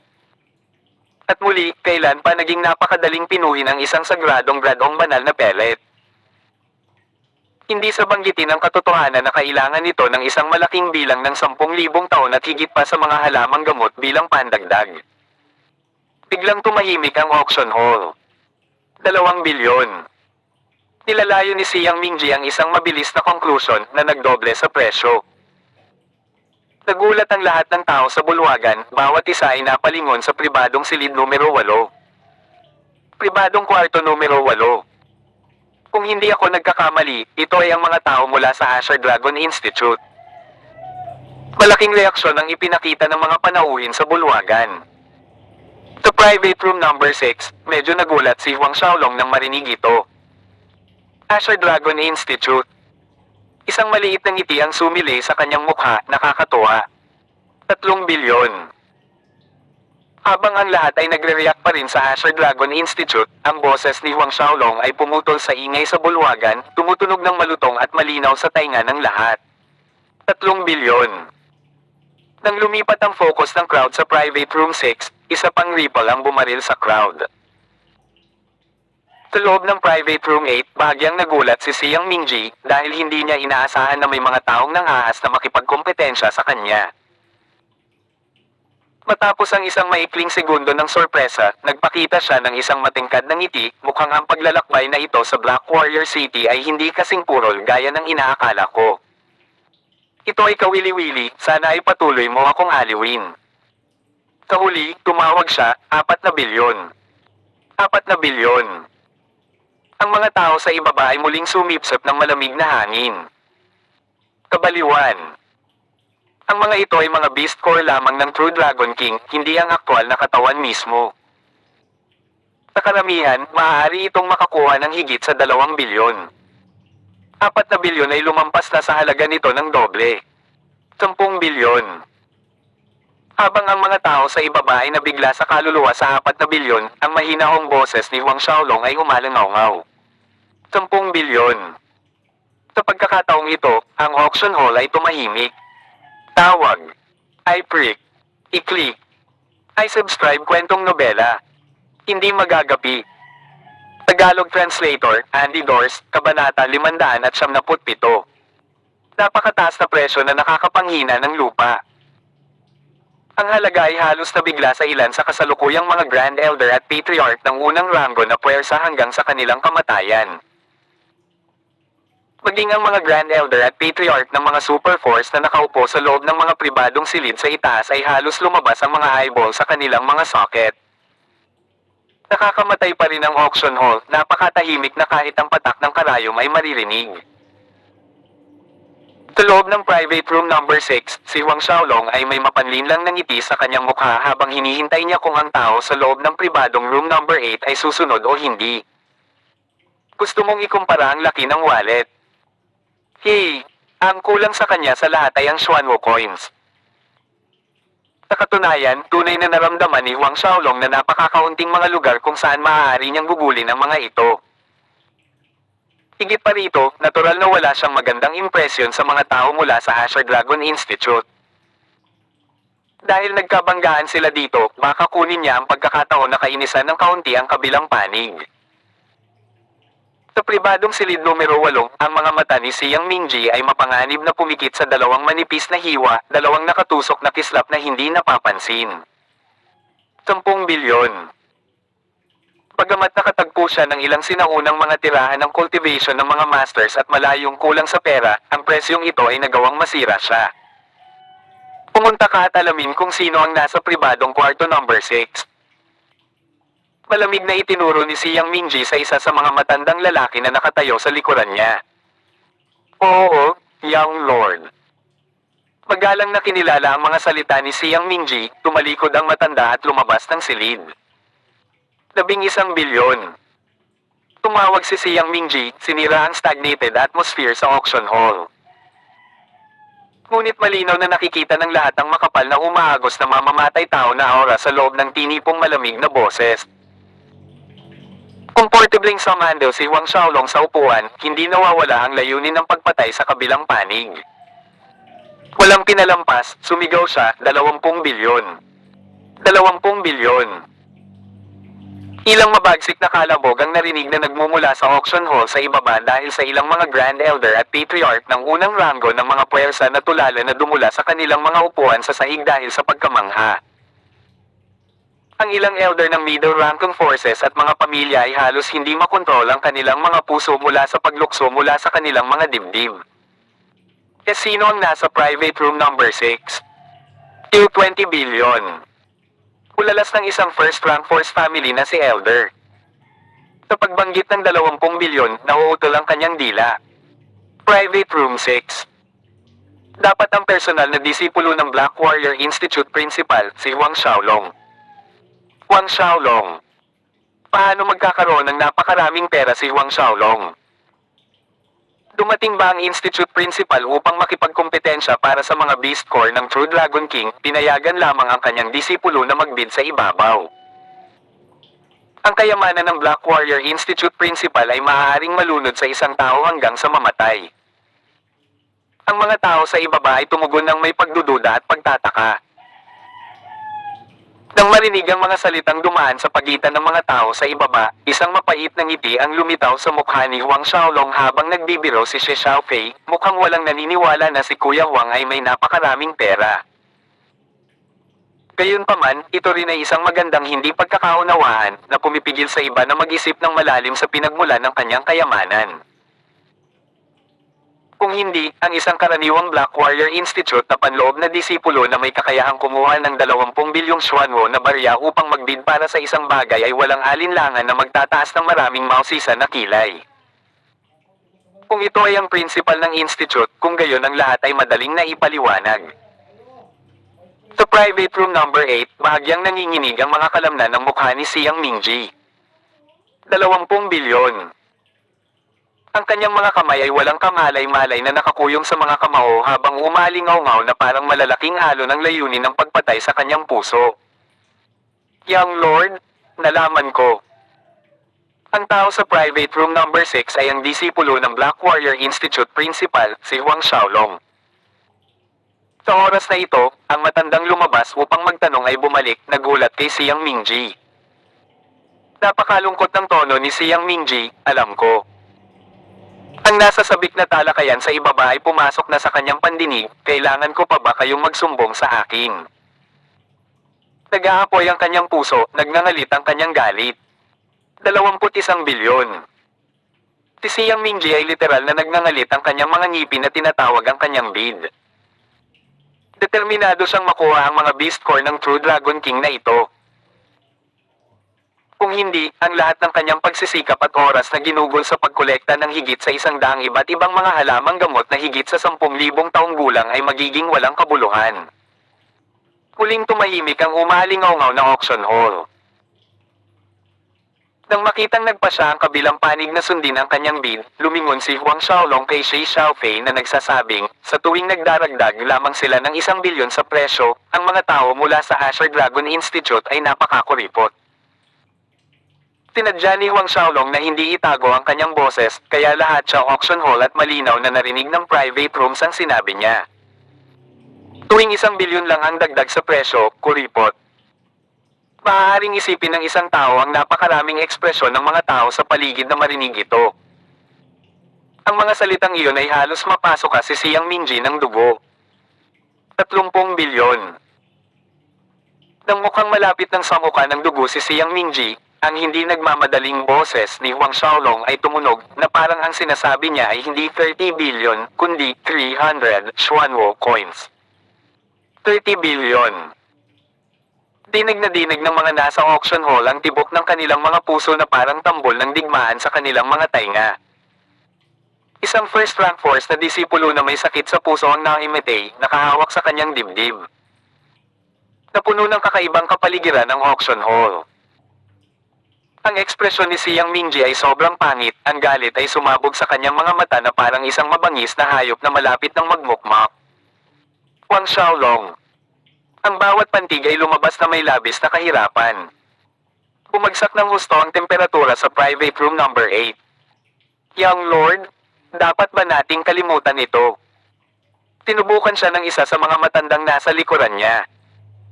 Ilang Xuan Wucoin pa ba ang mayroon tayo?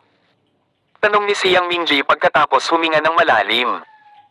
Mayroon siyang dalawang layunin sa pagdalo nitong Black Warrior City Auction.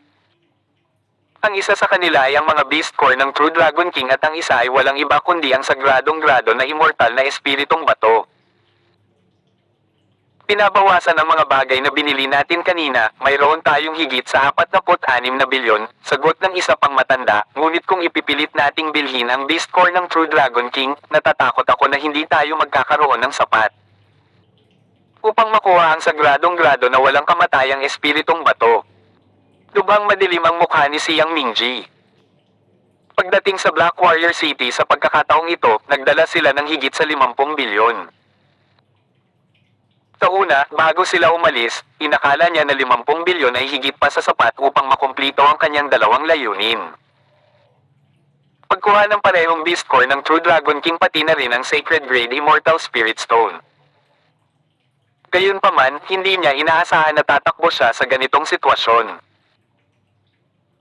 Na sinadya ito ni Wang Xiaolong, o kung hindi, ang mga nasira lang ang utak dahil sa pagbangga sa isang bloke ng tofu ang kukuha ng 30 bilyon para bilhin ang mga Beast Core ng True Dragon King. Ang pribadong kwarto number 6 ay may bid na 30 bilyon, may gustong magalok ng mas mataas na presyo. Umalangaw-ngaw ang boses ng auctioneer sa auction hall. Bumakas ang pag-aalangan sa mukha ni Siang Mingji. Siya ay hindi nagbitiw, ngunit maaari lamang siyang sumuko sa huli. Kawakas, matagumpay na nagbid si Wang Xiaolong para sa mga Beast Core ng True Dragon King na may napakalaking presyo. Sa pagsaksi nito, ang mga tao sa auction hall ay nagsisikap pa ring bumawi mula sa pagkawasak ng kanilang mga pananaw sa pera, nanginginig ang kanilang mga ulo at buntong hininga. Nahirapan ng ilang Grand Elder at Patriarch na unawain kung bakit gagasto si Wang Xiaolong ng 30 bilyon para bumili ng mga Beast Core na hindi hihigit sa 2 bilyon ang halaga. Nabaliw na ba ang Black Warrior Institute Principal? O ito ba ay alagad ng kanyang kuko? Kahit na gusto niyang galitin ang mga tao ng Asher Dragon Institute, hindi na kailangang magtapon ng 30 bilyon. Ang ilang mga eksperto ay sumisigaw sa pamamagitan ng pagnangalit ng mga ngipin. Kasunod nito, maraming mga item ang na-auction. Sa kabila ng matinding digmaan, wala sa mga item ang nakakuha ng hindi maisip na presyo na ginawa ng mga Beast Core ng True Dragon King na nahulog sa isang mas katanggap-tanggap na hanay ng presyo para sa lahat. Susunod, ilalabas namin ang anchor treasure ng auction na ito, isang sagradong grado na walang kamatayang espiritong bato. Malapit na sa dulo, itinaas ng auctioneer ang kanyang boses, hinayaan itong mag-boom sa buong auction hall. Ang anunsyo ng auctioneer ay pumukaw ng isang mahusay na reaksyon mula sa karamihan ng tao sa ibaba, ang lahat ay tila naturukan ng dugo ng manok, ang kanilang mga mata ay nanlaki at ang kanilang paghinga ay naging mabigat. Sacred Grade Immortal Spirit Stone. Ang unang piraso na na-auction sa 10,000 taon. Nang bitbitin ng Black Warrior Auction House Appraiser ang sagradong gradong immortal na espiritong bato gamit ang dalawang kamay papunta sa entablado ng auction, lahat ng nakaupo sa bulwagan ay tumayo, nakayuko ang kanilang mga leeg at iminulat ang kanilang mga mata ng malapad habang nakatitig sila sa maliit na piraso ng bato. Sa loob ng bawat pribadong silid, si Siang Mingji at ang iba pa ay tumayo din na may lagnat na tingin sa kanilang mga mata. Dapat kong makuha itong sagradong grado na walang kamatayang espiritong bato, talagang. Nangako siya sa sarili. Sa ilalim ng maraming matalim na maiinit na titig, ang appraiser ng Black Warrior Auction House sa wakas ay umakyat sa entablado, nakatayo sa gitna at ipinapaliwanag ang resulta ng paggamit at pagtatasa sa lahat ng naruroon. Nang matapos ang appraiser, iniskan ng auctioneer ang silid na may ngiti sa kanyang mukha, naniniwala akong alam na ng lahat na ang piraso ng sagradong gradong immortal na espiritong bato ay hindi mabibili, napakahalaga, mahirap sukatin ang halaga ng pera. Sa pahintulot mula sa may-ari, hindi kami magtatakda ng panimulang presyo para sa sagradong gradong immortal na espiritong bato. Lahat ng naruroon dito ay malayang makakapag-alok ng presyo. Magsisimula na ang bidding. Walang nakatakdang presyo sa pagbibid. Namula ang mga mata. Nangangahulugan ito na ang lahat ay maaaring gumawa ng isang alok, anuman ang presyo na kanilang tinawag. Tawag. I-prick. I-click. I-subscribe kwentong nobela. Hindi magagapi. Tagalog Translator, Andy Dors, Kabanata 578. Isa ka bang tulala? Kung gayon maaari ba akong tumawad ng 10,000? Narinig ng isang first rank force na si Grand Elder ang sinabi ng auctioneer at nagtanong sa pabiro na paraan. Ang iba sa auction hall ay sumabog din sa magiliw na tawa. Kaya mo, walang pakialam ang auctioneer na sumama sa tumatawa, sino ang gustong maging unang magbid ng presyo. 1,000,000. Biglang sumigaw ang isang tao mula sa karamihan. Bagamat sinabing maaari silang tumawag ng anumang presyo ng bid, sa huli, wala talagang tumawag ng 10,000. Nang marinig na may tumatawag ng 1,000,000, tumigil ang maluwag na tawanan sa bulwagan. 2,000,000. 5,000,000. 10,000,000. 30,000,000. Kasunod ng unang bid, marami pang sigaw ang sumunod na parang alon mula sa likuran, patuloy na tumaas ang presyo. Nakaupo sa loob ng pribadong silid, nakikinig sa mga tinig na tumatawag ng patuloy na pagtaas ng mga presyo, isang mapait na ngiti ang sumilay sa mukha ni Huang Xiaolong. Sa katunayan, siya ang pumayag na magbigay ng kalayaan sa bidding price para sa kasalukuyang kanya, pera ay isang figure lamang. Ang halaga ay hindi nauugnay. Nang umabot sa 100,000,000 ang presyo ng bidding, mabilis itong tumalon sa 1,000,000,000 sa loob ng ilang paghinga.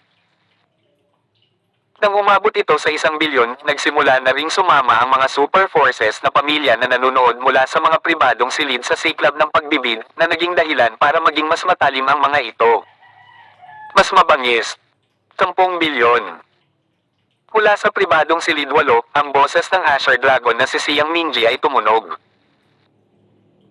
Ang huling alok sa bid ay 6 na bilyon, at ang alok ni Siang Minji ay biglang nagtulak sa presyo sa dobleng numero sa bilyon-bilyon, na naging dahilan upang bumagsak ang bulwagan sa biglang katahimikan. 12 bilyon. Matapos ang sandaling katahimikan, mula sa pribadong silid numero 4, isang matalim na malamig na boses na pagmamayari ng isang babae ang tumunog.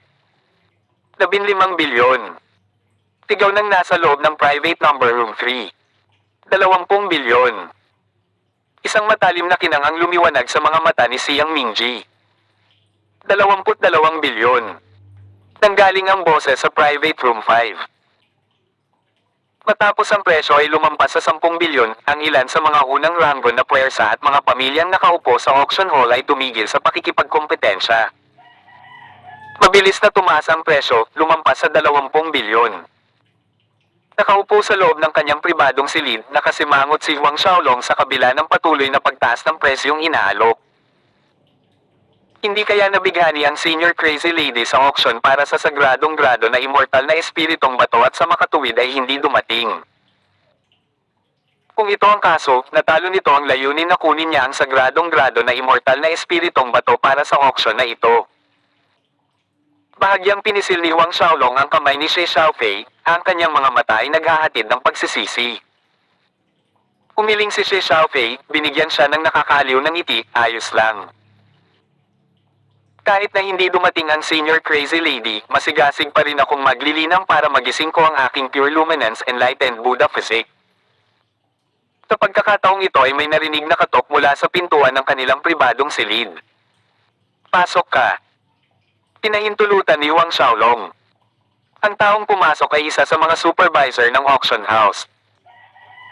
Inarap niya si Huang Xiaolong habang nagsasalita, sinabi ng Lord Institute Principal na andito si Senior Crazy Lady, sa private room number 4. Pribadong kwarto 4. Parehong bahagyang nanginginig sina Huang Xiaolong at Xie Xiaofei habang ang saya ay bumakas sa kanilang mga mukha.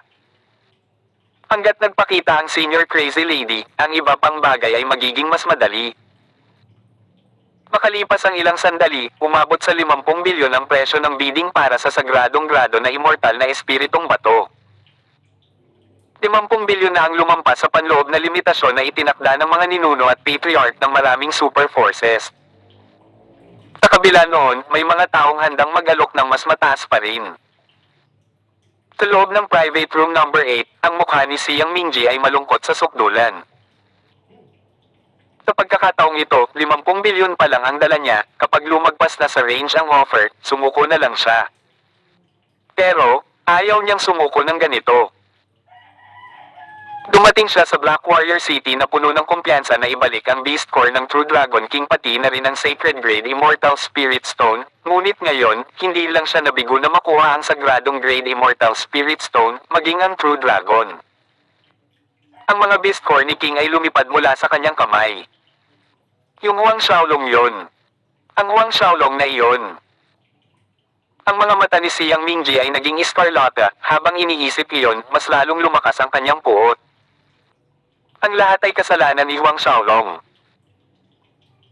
Noong una, wala akong planong gumawa ng anuman sa panahon ng pagtatasa ng panloob ng mga disipulo pagkaraan ng 4 na taon, ngunit dahil hiningi mo ito, personal kong dadalhin ang bagay sa aking mga kamay. Huang Xiaolong, gusto ko ang buhay mo. Ipapaalam ko sa iyo ang mga kahihinatnan ng pagkakasala sa akin. Kinagat niya ang kanyang mga ngipin, ang boses ay nanlamig sa buto. Sa huli, ang sagradong grado na immortal na espiritong bato ay nakakuha ng mataas na presyo na 65 bilyon, ngunit ito ay binili ng panauhin sa pribadong silid numero 3 sa halip na pribadong silid bilang 4. Ang mga panauhin sa loob ng private room number 3 ay mula sa Gude family. Dahil dyan, bumagsak ang kurtina sa taon ng auction ng Black Warrior Auction House ngayong taon. Dahil alam na lumitaw ang senior crazy lady at aanyayahan sa cultivation manor ng kanyang master funyak, si Huang Xiaolong ay nakapagpahinga ng kaunti. Gayunpaman, nang papalabas sina Huang Xiaolong at Shi Xiaofei mula sa auction house, nabangga nila ang 3 tao mula sa Azure Dragon Institute, Siang Mingji, at ang 2 matandang lalaki. Iniunat ni Siang Mingji ang isang braso, nakaharang sa landas ng 2 tao, ang kanyang tono ay malamig at nagpapakumbaba, ikaw si Huang Xiaolong. Sumulyap si Huang Xiaolong sa kasuotan ng kabilang banda at nginisyan, ako nga.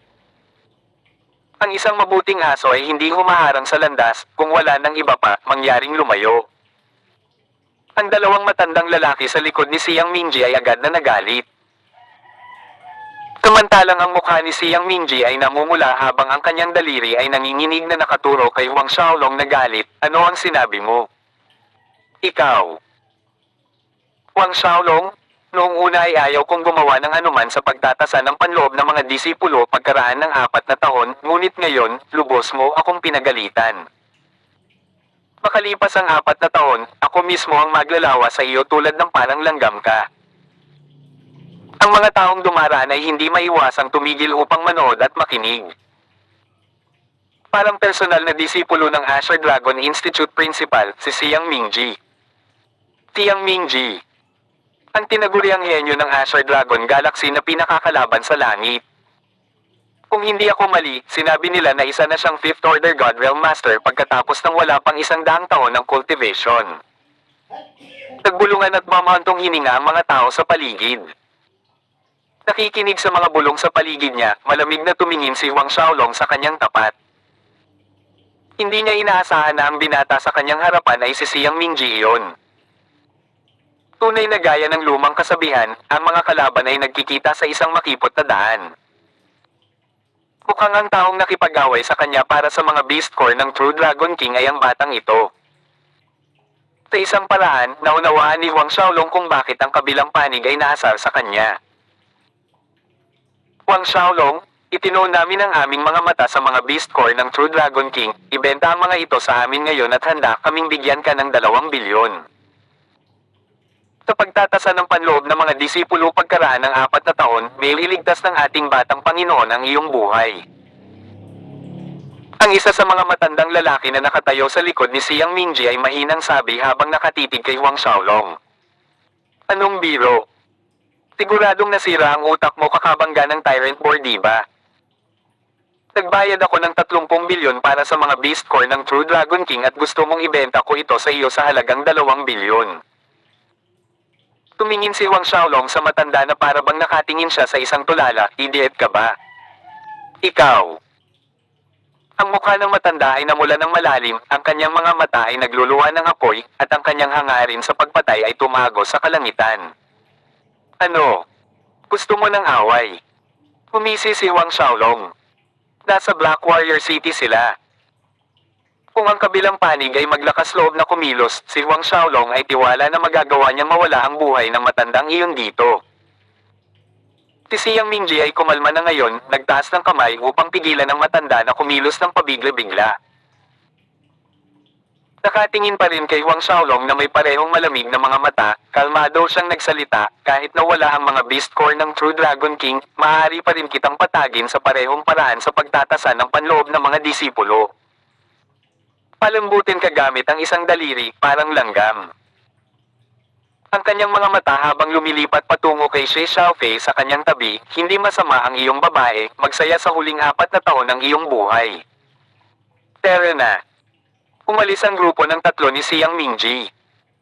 Pinanood ni Huang Xiaolong ang paalis na silhouette ng 3 lalaki. Inamin niya na talagang napakalakas ni Siyang Mingji, ngunit makalipas ang 4 na taon, kung sino ang pipilitin kung sino ang parang langgam ay hindi pa matukoy. Pumunta tayo sa manor ni Master. Sabi niya kay Shi Xiaofei, hindi na nakikialam sa mga umalis. Pareho silang nagtungo sa transmission array ng Black Warrior City, dumating sa manor ni Feng Yang sa ilang sandali at nakipagkita sa senior crazy lady na iyon. Siya ay talagang isang payat na babae, nakahawig ng isang kaakit-akit na ginang na nasa edad 40. Ito ay lamang na siya ay higit pa sa isang maliit na malayo at malamig. Ang kanyang tunay na pangalan ay Yang Yi. Matapos malaman ang intensyon ni Huang Xiaolong, ang crazy lady Yang Yi ay hindi pumayag na ipasa ang Moon Summoning Rhyme kay Shi Xiaofei sa simula, ngunit nang maglabas si Huang Xiaolong ng isang sagradong grado na immortal na espiritong bato, siya ay nagbigay ng kondisyon. Ang kondisyon ay para sambahin siya ni Shi Xiaofei bilang kanyang disipulo. Apprenticeship. Tumingin si Huang Xiaolong kay Shi Xiaofei, hinahanap ang kanyang opinyon. Tawag. I-prick. I-click. I-subscribe kwentong nobela. Hindi magagapi. Tagalog Translator, Andy Dors, Kabanata 599. Ika-4 na Orden ng Diyos Realm. Oo. Tumango si Shi Xiaofei bilang pagsang-ayon. Ang makasamba sa isang High God Realm bilang Master, ilang tao ang nangarap ng ganitong uri ng pagkakataon. Ang ganitong uri ng pay na nahuhulog mula sa langit, syempre hindi siya dapat tumanggi. Kaya, na nasaksihan ni Feng Yang at Huang Xiaolong, si Shi Xiaofei ay magalang na dumaan sa mga kaugalian ng pagsamba sa ilalim ng isang guro. Gayunpaman, ang ikinabigla ni Huang Xiaolong kasunod ay ang sinabi ng crazy lady Yang Yi na upang malinang ang kanyang Moon Summoning Rhyme, ang unang 3 yugto ay dapat nalinangin sa isang lupain ng bagong buwan. Sa makatuwid, kinailangan niyang kunin si Shi Xiaofei upang magsaka sa lupain ng bagong buwan. Sa Black Tortoise Galaxy, isang lugar lamang ang may ganoong lupain, at iyon ang isa sa mga mas malamig na ibabaw ng mundo sa malayong hilagang bahagi ng Black Tortoise Galaxy na tinatawag na Winter North World. Isang maliit na pagsimangot ang dumaan sa mga kilay ni Huang Xiaolong. Kung ito ang kaso, hanggang sa ma-master ni Shi Xiaofei ang unang 3 yugto ng Moon Summoning Rhyme, maaari lamang siyang manatili sa Winter North World, silang dalawa ay maghihiwalay sa loob ng ilang panahon. Kuya Huang, huwag mag-alala, maglilinang ako ng husto at magsusumikap na umaban sa 3 yugto sa lalong madaling panahon. Sa pagmamasid sa halatang pag-aatubili ni Huang Xiaolong, umaliw si Shi Xiaofei bilang ganti. Idinagdag ni Crazy Lady Yang Yi, sa talento ni Xiaofei, maaari siyang umaban sa 3 yugto ng Moon Summoning Rhyme sa loob ng 30 taon, bukod pa rito, palagi mo siyang makikita sa Wintry North World. Tumango si Huang Xiaolong, walang iba kundi sa ganitong paraan. Sa oras na maabot ni Xiaofei ang 3 yugto ng Moon Summoning Rhyme, malaki ang posibilidad na ang kanyang Pure Luminance Enlightened Buddha Physique ay ganap na magising. Pagkatapos noon, sa loob ng 100 taon, makakalusot siya sa God Realm. Idinagdag ni Crazy Lady Yang Yo, sa tabi ko, makatitiyak ka, walang mangyayari sa kanya. Sa katunayan, sa nakalipas na ilang daang taon, siya ay naghahanap ng kahalili ngunit hindi pa nakakahanap ng angkop na kandidato. Kahit na ang pangunahing dahilan kung bakit niya tinanggap si Xie Xiaofei ay dahil sa sagradong grado na immortal na espiritong bato, ang talento ni Xie Xiaofei ay talagang napakahusay. Siya ang pinakaangkop na kahalili upang dalhin ang kanyang manda, bukod pa rito, ang ugali ng disipulong ito ay ayon sa kanyang gusto. Sa kabuuan, mahal na mahal niya ang disipulong ito. Kinaumagahan, sinundan ni Xie Xiaofei ang Crazy Lady Yang Yi, umalis sa Black Warrior City, at umaalis patungo sa lupain ng bagong buwan ng Wintry Northworld upang simulan ang kanyang bagong paglilinang. Sa kabilang banda, ang kanyang nakababatang kapatid na babae at kapatid na lalaki, sina Huang Xiaohai at Huang Min, gayon din ang iba pa, sa ilalim ng pag-aalaga ng God Force ni Feng Yang, ang kanilang mga Qixi at Meridian ay gumaling na kasing ganda ng bago sa maikling panahon. 5 araw pagkatapos ng auction, bumalik si Huang Xiaolong sa yard no. Isa at sinimulan ang kanyang closed-door practice. Sa pagkakataong ito, desidido siyang lumagpas sa Fourth Order God Realm, kung hindi siya lalabas sa yard no. Isa. Gayunpaman, hindi sabik si Huang Xiaolong na pinuhin ang mga Beast Core ng True Dragon King na nakuha niya mula sa auction. Sa halip, ipinagpatuloy niya ang pagpino sa natitirang daan-daang mga core ng Beast ng 10th Order God Realm mula sa Hailstone Treasure Vault. Pagkatapos ng paghakbang sa Third Order God Realm, ang bilis ni Huang Xiaolong sa pagpino sa mga Beast Core ay tumaas muli. Dati, para pinuhin ang isang maagang 10th Order God Realm Beast Core ay aabutin siya ng kalahating buwan, samantalang ngayon, ang pagpino sa mid at peak mid 10th Order God Realm Beast Core ay inaabot lang siya ng 5 hanggang 6 na araw. Mabilis na lumipas ang 1 buwan, 2 buwan, 3 buwan, at ang lakas ni Huang Xiaolong ay lumalago sa bawat araw na lumilipas. Sa pagtatapos ng ika-4 na buwan, umabant na siya sa peak early 3rd Order God Realm, kalahating hakbang na lang para umabant sa mid 3rd Order God Realm. Habang si Huang Xiaolong ay pumasok sa closed-door practice, ang Jiang family na sumisigaw ng maingay para kay Huang Xiaolong na magbayad ng isang buhay para sa isang buhay ay natahimik, na parang nakalimutan nilang lahat ang tungkol kay Jiang Weiyan na pinatay ni Huang Xiaolong sa Tianji lungsod. Ang buong bagay ay tila hamupa sa background. Samantalang ang usapin tungkol sa personal na disipulo ng Azure Dragon Institute Principal, si Xiang Mingji, ay hamarang sa landas ni Huang Xiaolong pagkatapos ng auction at sinasabing personal niyang papatayin si Huang Xiaolong makalipas ang 4 na taon sa panahon ng pagtatasa ng mga panloob na disipulo. Lumipas ang kalahating taon. Hindi lang namatay ang usapin, lalo pang uminit at pinalaki. Sa katunayan, alam ito ng lahat ng super forces, karamihan sa first rank forces, pati na rin ng ilang mas mataas na ranggo na puwersa ng mundo sa Black Tortoise Galaxy. Sa isang iglap, halos lahat ng maimpluwensyang puwersa sa Black Tortoise Galaxy ay naghihintay ng may pag-asa sa darating na pagtatasa ng mga panloob na disipulo ng Black Warrior Institute. Hindi na kailangang sabihin, marami sa mga natuwa nang marinig ang balitang ito, tulad ng Wang at Jiang families. Si Gudeleng ay nakatayo sa kanyang cultivation yard, sa kalagitnaan ng Misty Rain Mountain Range, na nakatingin sa tuktok. Ang nakatayo sa tabi niya ay walang iba kundi si Wang Baoyuan. Na talagang itinago ni Huang Xiaolong ang kanyang sarili sa loob ng bakuran sa paglilinang sa sandaling natapos ang auction, hindi nakaalis ng isang hakbang mula roon hanggang sa kasalukuyan. Humisi si Wang Baoyuan, saradong pinto na pagsasanay. Kahit gaano pa siya kabaliw, hindi siya magtatagal kahit isang galaw sa harap ng Xiang Mingji na iyon.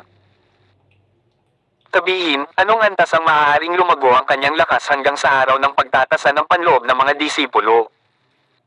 Biglang tanong ni Gudeleng.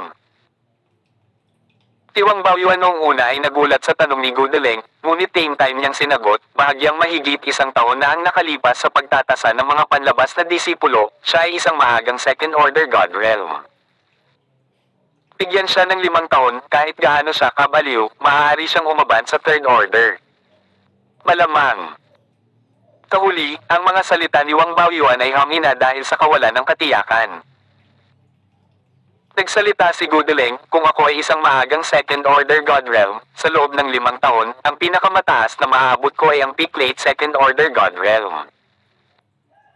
Ngunit para kay Huang Xiaolong, hindi kailangan ng Third Order God Realm ang kanyang pinakamataas na limitasyon. Napakunot noo si Wang Baoyuan sa sinabi ni Gu Deleng bago na pangisi, kung gayon, ayon sa iyo, maaari siyang makalusot hanggang sa huling bahagi ng ikatlong utos. Marahil, kahit na ang Fourth Order God Realm. Sa tingin mo ba talaga posible iyon? Iyan ay simpleng katawa-tawa. Mula sa narinig ko, ang dahilan kung bakit siya nagtagumpay mula sa kalahating hakbang na God Realm hanggang sa maagang Second Order God Realm ay dahil nakahanap siya ng isang kayamanan na may hahambing sa purong metal na essence na nakita ko. Tungkol sa kung ano iyon, hindi ko alam, ngunit hindi ako naniniwala na magiging napakaswerte niya na makatagpo ng isang kayamanan na tulad niyan sa pangalawang pagkakataon. Tumango si Gu Deleng, kahit na siya ay nagkaroon ng hindi inaasahang pangyayari, na nagpapahintulot sa kanya na makapasok sa Fourth Order God Realm, mamamatay pa rin siya. Sa talento at lakas ni Siang Mingji, malamang na madali niyang talunin ang Sixth Order God Realm. Si Huang Xiaolong ay ganap na walang alam sa mga opinyon ng labas ng mundo. Patuloy ang pag-agos ng oras, at sa isang kisap mata, isang taon na ang lumipas. Naka-cross-leg sa gitna ng Ten Buddha Formation sa loob ng Zumi Temple, maraming hibla ng ginto, itim, at pulang ilaw ang umikot sa katawan ni Huang Xiaolong, na naghalo-halo sa loob at labas ng view. Ang itim at asul na kambal na dragon ay umalingaw-ngaw sa itaas niya, umalingaw-ngaw ang kanilang mga dragon sa hangin. Biglang nanginig si Huang Xiaolong mula ulo hanggang paa. Isang nakakasilaw na liwanag ang buo niyang tinakpan habang ang isang malinaw na malutong na tunog ay nagmumula sa loob ng kanyang katawan. Kasunod noon ay sumabog ang kanyang aura at nagpatuloy sa pag-akyat. Ang nakakatakot na presyon ay kumakalat na parang bagyo na nagdulot ng mga bitik sa nakapalibot na espasyo. Pagbukas ng kanyang mga mata, malinaw na si Huang Xiaolong ay nasa magandang kalagayan. Ika-4 na utos ng Diyos Realm. Pagkatapos ng 17 buwan ng closed-door practice, sa wakas, isa na siyang Fourth Order God Realm. Noong una, inakala ni Huang Xiaolong na kakailanganin niya ng hindi bababa sa 2 taon, ngunit sino ang nakakaalam na bago pa man lumipas ang 1 taon at kalahati, magagawa niyang magkaroon ng isang pambihirang tagumpay. Ang kamalayan ni Huang Xiaolong ay lumubog sa loob, tinitingnan ang kalagayan ng kanyang katawan. Ang kanyang mga meridian ay lumawak ng 2 beses sa kanilang naunang sukat. Ang mga meridian na ito ay konektado sa isa't isa, nakahawig ng isang primordial na banal na dragon sa pagkakatulog. Sa kanyang dantian, ang kanyang walang kamatayang essence force ay sobrang lagkit at makapal, hindi bababa sa 5 hanggang 6 na beses kaysa dati. Ang kanyang labanan chi ay masayang umugong tulad ng mga alon sa malaking karagatan. Ang time and space law strand sa Soul ni Huang Xiaolong ay umabot na sa nakakagulat na 300,000 ang bilang, at bawat isa sa kanila ay hindi bababa sa 30 metro ang haba. 300,000 time and space law strands, hindi pa ito nangyari noon. Kahit na para sa isang average na 5th Order God Realm Master, ang kanilang time and space law strands ay humigit kumulang 30,000 lang ang bilang. Tumayo si Huang Xiaolong, agad na naging sanhi ng panginginig ng espasyo dahil sa pressure. Nararamdaman niya ang malakas na enerhiya sa loob ng kanyang katawan, naramdaman niyang nagawa niyang basagin ang mundo sa isang suntok. Sa wakas ay nakalusot siya sa Fourth Order God Realm. I wonder if Father, Mother, and the rest are doing well. Sa pag-iisip sa sarili, lumabas siya sa Yardno. Isa, patungo sa transmission array ng Black Warrior Institute. Tawag. I-prick. I-click. I-subscribe kwentong nobela. Hindi magagapi. Tagalog Translator, Andy Dors, Kabanata 600. Alipin. Hindi nagtagal si Huang Xiaolong upang marating ang Luotong residence mula sa transmission array ng Black Warrior City. Gayunpaman, ang ikinagulat ni Huang Xiaolong sa kanyang pagdating sa Luotong residence ay ang katotohanan na ang mga gwardya na nakatalaga sa main entrance ay hindi isa sa mga subordinate na dinala niya mula sa martial spirit world. Ito ba ay mga bagong upahang gwardya? Napaisip si Huang Xiaolong. Tumigil ka nga dyan, ano ka nandito? Sabihin ang iyong layunin sa pagpunta sa Luotong residence. Nang papasok na si Huang Xiaolong sa residence, hinarangan siya ng mga guard na nakatayo sa main entrance habang ang isa sa kanila ay tumahol sa kanya. Ako si Huang Xiaolong. Puminto si Huang Xiaolong, ngunit may maliit na pagsimangot sa pagitan ng kanyang mga kilay. Huang Xiaolong. The same guard snapped. What do I care what long you are? Today our enforcer Wu Yu is not receiving any guests. Masungit at mayabang ang guard. Enforcer Wu Yu. May pumasok sa isip ni Huang Xiaolong. Naalala niya na sa 10 God Realm Masters na kinuha niya mula sa Asher Sea Firm, mayroong isang nagngangalang Wu Yu. Ngunit kailan pa naging enforcer ng Luotong Residence itong si Wu Yu? Mas tumpak mula noong nagkaroon ng posisyong enforcer, ang Luotong Residence, bakit hindi niya ito alam?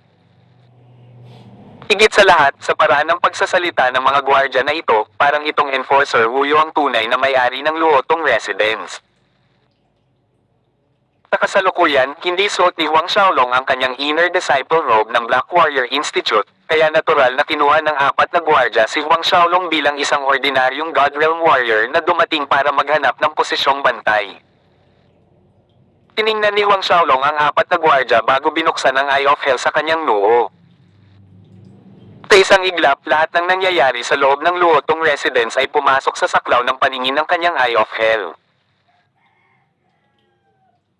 Sa loob ng pangunahing bulwagan ng Luotong Residence, sa gitna ng 10 master ng 10th Order God Realm na inupahan ni Huang Xiaolong kanina, 2 sa kanila ang nakaupo sa upuan ng host sa yulunan ng hall, ang isa sa kanila ay si Wu Yu na iyon, samantalang ang mga magulang ni Huang Xiaolong, Huang Pang at Su Yan, sila na relegated sa isang mababang subordinate na upuan. Ang pinaka-ikinagalit ni Huang Xiaolong ay ang parehong katawan ni na Zhao Shu at Zhang Fu ay puno ng galit na mga marka ng letigo habang nakaluhod sila sa sahig sa pangunahing bulwagan. Ang boses ni Wu Yu ay narinig sa tenga ni Huang Xiaolong habang sinasaway niya sina Zhao Shu at Zhang Fu, dalawang halos kalahating hakbang na God Realms na tulad ninyong dalawa ay naglakas loob na kontrahin ang enforcer na ito na nilalabanan ang iyong mga superior. Ipagpatuloy ang paghagupit sa kanila para sa akin, isa pang daang letigo. Magalang na kinilala ng 2 gwardya na nakatayo sa gilid ng pangunahing bulwagan, winawagayway ang mga letigo sa kanilang mga kamay upang hampasin ang mga katawan ni na Zhao Shu at Zhang Fu. Tumigil ka. Parehong galit na napasigaw sina Huang Pang at Su Yan. Wu Yu, Zhang Quan, lumalampas ka sa linya. Nagalit si Huang Pang hanggang sa itinuro niya ang 2 at sumigaw, si Zhao Shu at Zhang Fu ay walang kasalanan, at kahit na sila, tayong 2 ang magpaparusa sa kanila, hindi ikaw. Paano mo mapaparusahan sina Zhao Shu at Zhang Fu nang walang tula o dahilan? Si Wu Yu ay parang hindi niya napansin ang galit ni Huang Pang, nagsasalita sa isang hindi nagmamadaling nakaka-relax na boses, Residence Lord Huang, ang ginagawa ko ay para sa iyong sariling kapakanan, ang mga asong ito ng isang alipin ay hindi nakakaintindi ng mga patakaran at etiquette. Tinuturuan ko lang sila para maunawaan nila ang pagkakaiba ng Panginoon at alipin, kung ano ang dapat gawin at hindi dapat gawin ng isang alipin. Tumpak. Ang lalaking nasa tabi ni Wu Yu, si Zhang Quan ay nginisyan, kung hindi, paano kung isa sa mga araw na ito ang mga walang alam na alipin na ito ay hindi sinasadyang magdulot ng malaking kaguluhan sa Luotong Residence. Tama, dapat magpasalamat ka sa amin. Sa pagtatapos ng kanyang mga salita, isang napakalakas na momentum ang lumabas sa kanyang katawan. Punk, narinig mo ba ang sinabi ko? Nairita ang malakas na nakasusuklam na gwardya habang pinapanood si Huang Xiaolong na nakatayo roon na parang estatwa. Walang nakikitang tao ngayon ang ating enforcer na si Wu Yu. Kung nandito ka para mag-apply para sa posisyong bantay, bumalik ka ulit bukas. Ngayon, umalis ka na agad. Hindi kumibo si Huang Xiaolong, tinanong niya, si enforcer Wu Yu ba ang gumagawa ng desisyon sa Luotong Residence? Paano ang Residence Lord Huang? Humisi ng masama ang gwardya, Residence Lord Huang. Anong paninirahan Lord Huang, sa aming mga mata ay isa lang itong wastrel na hindi man lang maabot ang Saint Realm. Sa aming mga mata, si Enforcer Wu Yu at Zhang Quan lang ang naroon. Tama iyan. Ang isa pang guard ay sumigaw, kami ay mga gwardya na ni-recruit ni Enforcer Wu Yu, nakikinig lang kami kay Enforcer Wu Yu. Tungkol naman sa dog fart na Residence Lord Huang Tui. Isang mid-level na si Yantian Realm Garbage ang nangangarap na utusan tayo. Lahat ng apat na gwardya ay First Order God Realm. Kahit na First Order God Realm lang sila, nagtataglay sila ng isang tiyak na antas ng status sa Cloud Sea Mainland. Pagkatapos ng lahat, sa Black Tortoise Galaxy, ang malakas ay gumawa ng mga patakaran.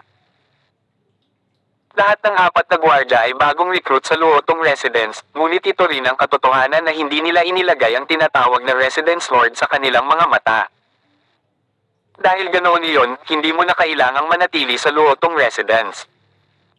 Tumunog ang malamig na boses ni Huang Xiaolong. Bago pa makapag-react ang apat na gwardya, Commandant si Huang Xiaolong nagtama ng suntok sa kanila. Apat na katawan ang agad na sumabog. Isang suntok ang nagpakamatay sa apat na gwardya. Wala man lang pagkakataon na sumigaw. Lumalim ang hangarin ng pagpatay sa mga mata ni Huang Xiaolong habang nagmamarcha siya patungo sa pangunahing bulwagan ng tirahan. Natigilan ang mga nasa pangunahing bulwagan, ibinaling ang kanilang mga ulo patungo sa pasukan ng bulwagan dahil ang pagbabago-bago ng enerhiya mula sa pag-atake ni Huang Xiaolong ay nagpaalarma sa kanila. Anong nangyayari sa labas? Nakasimangot si Wu Yo habang inutusan ng guard sa tabi niya, Zhongfei, lumabas ka at tingnan mo. Magalang na kinilala ng gwardya na iyon at lalabas na sana ng bulwagan ng isang malamig na boses ang tumunog, hindi na kailangan. Sa isang segundo, isang puwersa ng kamawang pumutok, at ang gwardya na iyon na si Zhongfei ay nauwi na katulad ng apat na gwardya sa pangunahing pasukan na nagkawatak-watek. Wala ni isang pulgada ng buo na balat ang natira. Noon lamang lumitaw ang figure ni Huang Xiaolong sa harap ng lahat. Nang makita ni Zhang Quan at Wu Yo na si Huang Xiaolong iyon, pareho silang natigilan. Xiaolong. Soberano. Masayang sumigaw sina Huang Peng, Suyan, Zhao Shu, at Zhang Fu. Kaya, nagbalik na ang panganay na Young Master Huang, makalipas ang ilang sandali, nabawi ni Wu Yo ang kanyang kalmado, isang pagngisi sa gilid ng kanyang mga labi, napakalakas ng panganay na Young Master Huang, pinapatay ang aking nasasakupan sa sandaling bumalik ka. Sarcastic na sagot ni Huang Xiaolong, ang iyong subordinate. Wu Yo, isa ka lang alipin na kinuha ko sa Asher Sea Firm, sino ang nagbigay sa iyo ng autoridad na mag-recruit ng mga guard sa Luotong Residence? At sino ang nagpahid sa iyo bilang anong dogfart enforcer? Ang ekspresyon ni Wu Yo ay naging sobrang pangit. Ngumiti si Zhang Quan habang hindi ngumingiti, Eldest Young Master Huang, ginagawa namin ito para sa ikabubuti ng lahat dito, ang buong bantay ng Luotong Residence ay ilang mahihinang si Yantian o Saint Realms. Paano mapoprotektahan ng mga mababang alipin na ito ang Residence Lord Huang at ang kaligtasan ng iba pa? Humisi si Huang Xiaolong, ibig sabihin, dapat akong magpasalamat. Kinuha mo ang mga gwardya na ito para protektahan ang aking mga magulang at ang iba pa. Kung gayon ano ang layunin ng pagtanggap ko sa iyo sa Luotong Residence? Mag-freeload dito. Nawala ng pasensya si Wu Yo at nagsalita sa isang masakit na tono, Huang Xiaolong, huwag mong isipin na dahil ikaw ang personal na disipulo ng Black Warrior Institute Principal ay hindi ka na kami mangangahas na pilayin ka. Hayaan mong sabihin ko sa iyo, kahit napatayin ka namin, walang magagawa sa amin ang Black Warrior Institute Principal pagkatapos naming umalis sa Black Tortoise Galaxy. Matapos sabihin niyon, tumaas ang kanyang momentum, malapit nang gumawa ng pagpatay kay Huang Xiaolong. Huang Xiaolong gamit ang salitang alipin pabalik-balik ay nag-trigger ng layunin ng pagpatay mula sa kaibuturan ng kanyang puso. Siya, isang 10th Order God Realm Master, ay malugod na tatanggapin sa mga Super Force at pamilya ng ibang galaxy, maging ang Asher Dragon Galaxy, White Tiger Galaxy, o Vermilion Bird Galaxy, dahil sa mataas, iginagalang na posisyon ng Grand Elder. Hindi niya kailangang maglupusay sa tambakan na ito bilang isang gwardya. Kung hindi lang dahil kailangan niya ng pera para makabili ng Divine Armor, hindi niya matitiis ang Luotong Residence na ito na kasing laki ng lingga. Tawag. I-prick. I-click. I-subscribe kwentong nobela. Hanggang dito na lang muna mga masters. Salamat sa pagsubaybay mga lords. Abangan lamang ang kasunod na episode ng hindi magagapi dito sa ating channel. Kwentong Nobela.